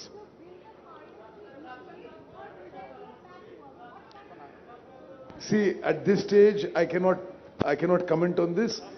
Like the Chief Minister has said, the National Dam Safety Authority, which is a constitutional body, is being given the task of identifying the fault and the way forward. Sir మీ ముందు 4 months దాదాపు 3 months ఉంది. ఇంకా నివేదిక రావాలి. మీరు శాసనసభలో దీనికి సంబంధించినటువంటి ఎటువంటి విచారణ చేస్తారో తెలియాలి. 3 నెలలు గడిస్తే వర్షాకాలం వస్తుంది. ప్రాజెక్టు మరి ఆ లోపు అసలు ఏమి నిర్ణయం తీసుకుంటారు? అసలు ఈ వానాకాలం కాళేశ్వరం నీళ్లు తెలంగాణ ప్రజలకు మీరు పరిచయం చేసుకోండి. నేను లెనిన్ సార్, TV5 వరంగల్. సరే, ఒకటి మిత్రమా, ఇది October 21st సంఘటన జరిగింది. డిసెంబర్ 7 వరకు, డిసెంబర్ 7 మేము ప్రమాణ స్వీకారం చేసే వరకు కేసీఆర్ ముఖ్యమంత్రి. మేము ప్రమాణ స్వీకారం చేసి 2 నెలలు అయింది. ఈ 2 నెలల్లో దీని విషయంలో ఎంక్వైరీ ఇన్వెస్టిగేషన్ ముందుకు తీసుకుపోయినాం. అదేవిధంగా నేషనల్ డ్యామ్ సేఫ్టీ అథారిటీకి ఈ విషయం అప్పచెప్పినాం. అట్ దిస్ స్టేజ్ ఆ యొక్క బ్యారేజీల యొక్క విషయంలో ద వే ఫార్వర్డ్ అది మేము ఇప్పుడు నేషనల్ డ్యామ్ సేఫ్టీ అథారిటీ యొక్క అడ్వైస్ మీద పోబోతున్నారని చెప్పి ఆన్ రికార్డ్ మీకు తెలియజేస్తాం.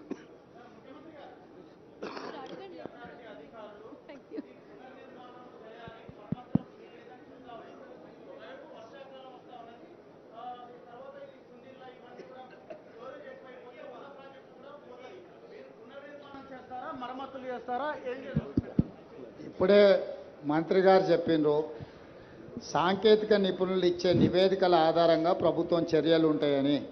మీరే చెప్తున్నారు ఆ సాంకేతిక నిపుణులు ఇది పనికిరాదు, కొత్తది నిర్మించాలని చెప్పినని మీరే అంటున్నారు. ఇప్పుడు అది ఆపి దాంట్లో నీళ్లు నింపితే అది కొట్టుకపోతే జరిగే పరిణామాలను కూడా దృష్టిలో పెట్టుకోవాలి. అందుకే ఇంకా ఫర్దర్గా దీన్ని విశ్లేషించుకొని సాంకేతిక నిపుణుల సూచనల మేరకే ప్రభుత్వం ముందుకెళ్తుంది. హడావిడిగా ముందుకెళ్తే ఇప్పుడు కేసీఆర్ చేసినట్టే అవుద్ది. సో కేసీఆర్ చేసిన తప్పిదాలు ఈ ప్రభుత్వం కొనసాగించదలుచుకోలేదు. పూర్తి స్థాయిలో సాంకేతిక నిపుణులకు సూచన మేరకే ముందుకెళ్తాం. మేమెవరు ఇంజనీర్స్ కాదు, టెక్నికల్ ఎక్స్పర్ట్స్ మీ కాదు మేము. కాబట్టి సాంకేతిక నిపుణుల నివేదిక ప్రకారమే మా ప్రభుత్వం ముందుకెళ్తుంది. रेवंत जी, एक सवाल ये कि जिस तरीके से आपके विपक्षी पार्टी आप बीजेपी ये कह रही है कि सीबीआई की जांच हो, क्यों मीडिया को लेकर जाया जा रहा है? बीआरएस कहती है, जैसे आपने भी कहा, कि 3 या 4 ही तो पिलर टूटे हैं. क्या कहना चाहेंगे जब वो ये कहते हैं कि इसको राजनीतिक तौर पर कीचड़ उछालने की कोशिश की जा रही है? और दूसरा सवाल, ये जो पैसा जनता का पैसा है, आपकी तरफ से भी कहा गया है, पैसा वसूली कैसे होगी? क्या सरकार की रणनीति है इस पर? मैं सीधा एक सवाल आपसे पूछना चाहता हूं, आपके माध्यम से मैं केसीआर साहब को एक सवाल पूछना चाहता हूं. केसीआर साहब के लिए 2 टांगे हैं, एक टांगे टूटे हुए तो क्या फर्क पड़ता है? अभी इसमें भी पिलर 2-4 टूटा हुआ है, क्या हो रहा है बोल के केसीआर जो बात बोल रहे हैं ना, उनके लिए भी 2 टांगे हैं. एक टांगे अगर टूट गए तो भी कुछ नहीं होने वाले हैं. क्यों दवाखाने को गया उन्होंने, क्यों डॉक्टर का नहीं गए? ये कोई बात है क्या? कोई ईमानदार आदमी बोलने का भाषा है क्या ये? तो इसीलिए मैं साफ कहना चाहता हूं, हमारे तरफ से जो कार्रवाई करना है हम वो हिसाब से हम कार्रवाई करेंगे. आगे हमारे सरकार जो इसमें जिसने कल्प्रिट से सबको पनिशमेंट दिलवा देंगे. वो ये एक तरीका से हम लोग ये प्रोसेस इनिशिएट किए. हम कोई पर्सनल जज्बाती से हम कुछ कार्रवाई करना नहीं चाह रहा है. एक हिसाब से एक तरीका से हम कार्रवाई करेंगे. इसमें केसीआर है, एल&टी कंपनी है और कौन कौन है, सबके लिए हम एक सिस्टम से पनिशमेंट दिलवाएंगे. सीएम गारू For national media, I just want to highlight one issue. Medigadda Barrage, Sundilla and Annaram barrages are the heart of the Kaleshwaram project. How shameful of a former chief minister to say that these barrages which form the core, the heart of the whole Kaleshwaram project costing 94,000 crores, they are now, one has collapsed, the other 2 NDSA said may collapse. So we can't do any water storage. So we are not doing any water storage and the entire project is non-operational. Now the people of Telangana on a total expenditure of 94,000 crores are paying 10,000 crores per year as interest and principal and loan repayment, and there is not a drop of water being used. Is how irresponsible and shameful for a former chief to say 3 pillars are gone, what is the big deal? You can't use the whole project.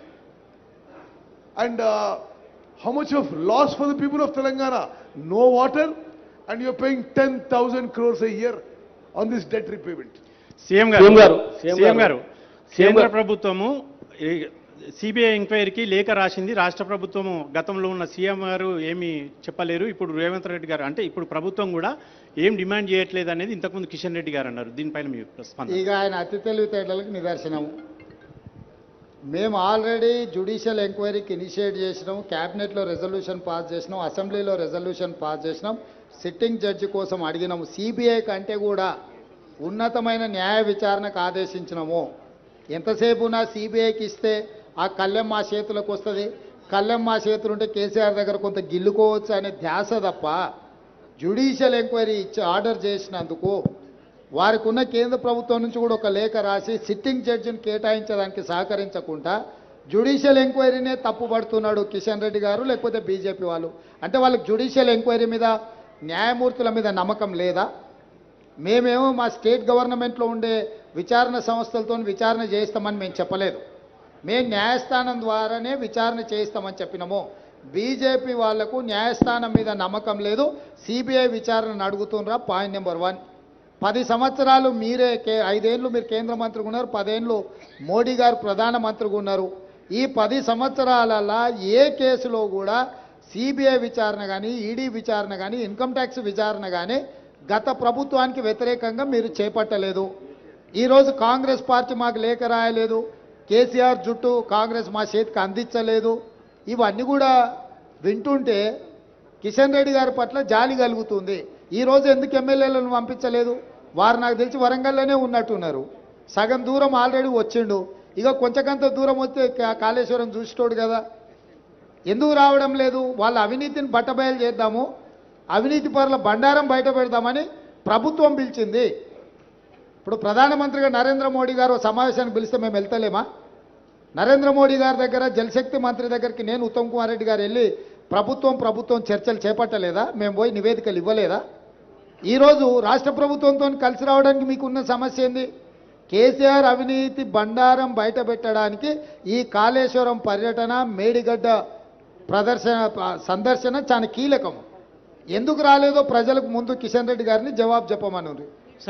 Vigilance committee రిపోర్టే అనుకోండి, అదేవిధంగా dam safety authority నిర్వహణ, design, quality అన్ని లోపాలు ఉన్నాయంటే ఇవన్నీ కమిషన్లతో వ్యవహారం జరిగిందని అనుకుంటున్నాం. మరి వీటన్నింటికి అనుమతులు ఇచ్చింది కేంద్ర ప్రభుత్వం. అంటే ఈ కమిషన్లు ఎక్కడి నుంచి స్టార్ట్ అయింది అనుకుంటున్నారు? ఒకటి. రెండోది, ఇప్పుడు ఈ 3 పునరుద్ధరణ అంటాలకే 1000 కోట్లతో కూడుకున్న అంశం. మరి వీటన్నింటిని పక్కన పెట్టి పాతది ఏదైతే తమిడియాటి నుంచి ఎల్లంపల్లికి గ్రావిటీ ద్వారా వచ్చేది దాన్ని ఏమన్నా టేకప్ చేస్తారా? నేనేమంటున్నాను, ఇవన్నీ కూడా నిపుణులతో చర్చించి తీసుకోవాల్సిన నిర్ణయాలు. నేను కానీ, ఉత్తమ్ కుమార్ రెడ్డి గారు కానీ, శ్రీధర్ బాబు కానీ 80,000 పుస్తకాలు మేము చదవలేదు. మాకంత గొప్ప విజ్ఞానం కూడా ఉందని మేము భావించడం లేదు. మేము పొలిటికల్ ఎగ్జిక్యూటివ్స్ మాత్రమే. టెక్నికల్ ఎక్స్పర్ట్స్తో కూర్చొని వీటిని తొలగించి కొత్తది నిర్మాణం చేస్తే ప్రయోజనమా, లేకపోతే తుమ్మిడిఎట్టి దగ్గర ప్రాజెక్టు నిర్మించి గ్రావిటీతో నీళ్ళు ఇస్తే ప్రయోజనమా? సాంకేతిక నిపుణులతో చర్చించినాక మా ప్రభుత్వం ఒక నిర్దిష్టమైన నిర్ణయంతో ముందుకు వస్తుంది. ముందు మీకే వివరిస్తాం. మీ ప్రభుత్వ హయాంలో కొత్త ప్రాజెక్టులు కట్టే ఉద్దేశం ఏమైనా ఉందా సార్? ఏ కొత్త ప్రాజెక్టులే? ఇటు గోదావరి నది కావచ్చు, కృష్ణా నది మీద కావచ్చు, మీ ప్రభుత్వ హయాంలో కొత్త ప్రాజెక్టులు కట్టేటువంటి ఆలోచన ఏమైనా ఉందా? ఈ సమాధానమే మీకు సాంకేతిక నిపుణులు సలహాలు ఇస్తే డెఫినెట్ గా దాని పరిగణలోకి తీసుకుంటాం.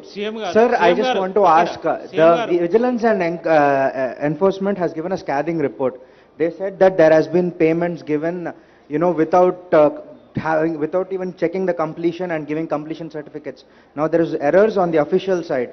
What action are you taking on the officials? Already we have terminated that CE, and further we are going to recover that payments. If necessary, we are going to use R&R Act, Revenue Recovery Act. CM గారు, thank you. CM గారు, right sir. గౌరవనీయులకి ముఖ్యమంత్రి గారు రేవంత్ రెడ్డి గారికి, సహచర మంత్రివర్గ పెద్దలు ఉత్తమ్ కుమార్ రెడ్డితో పాటు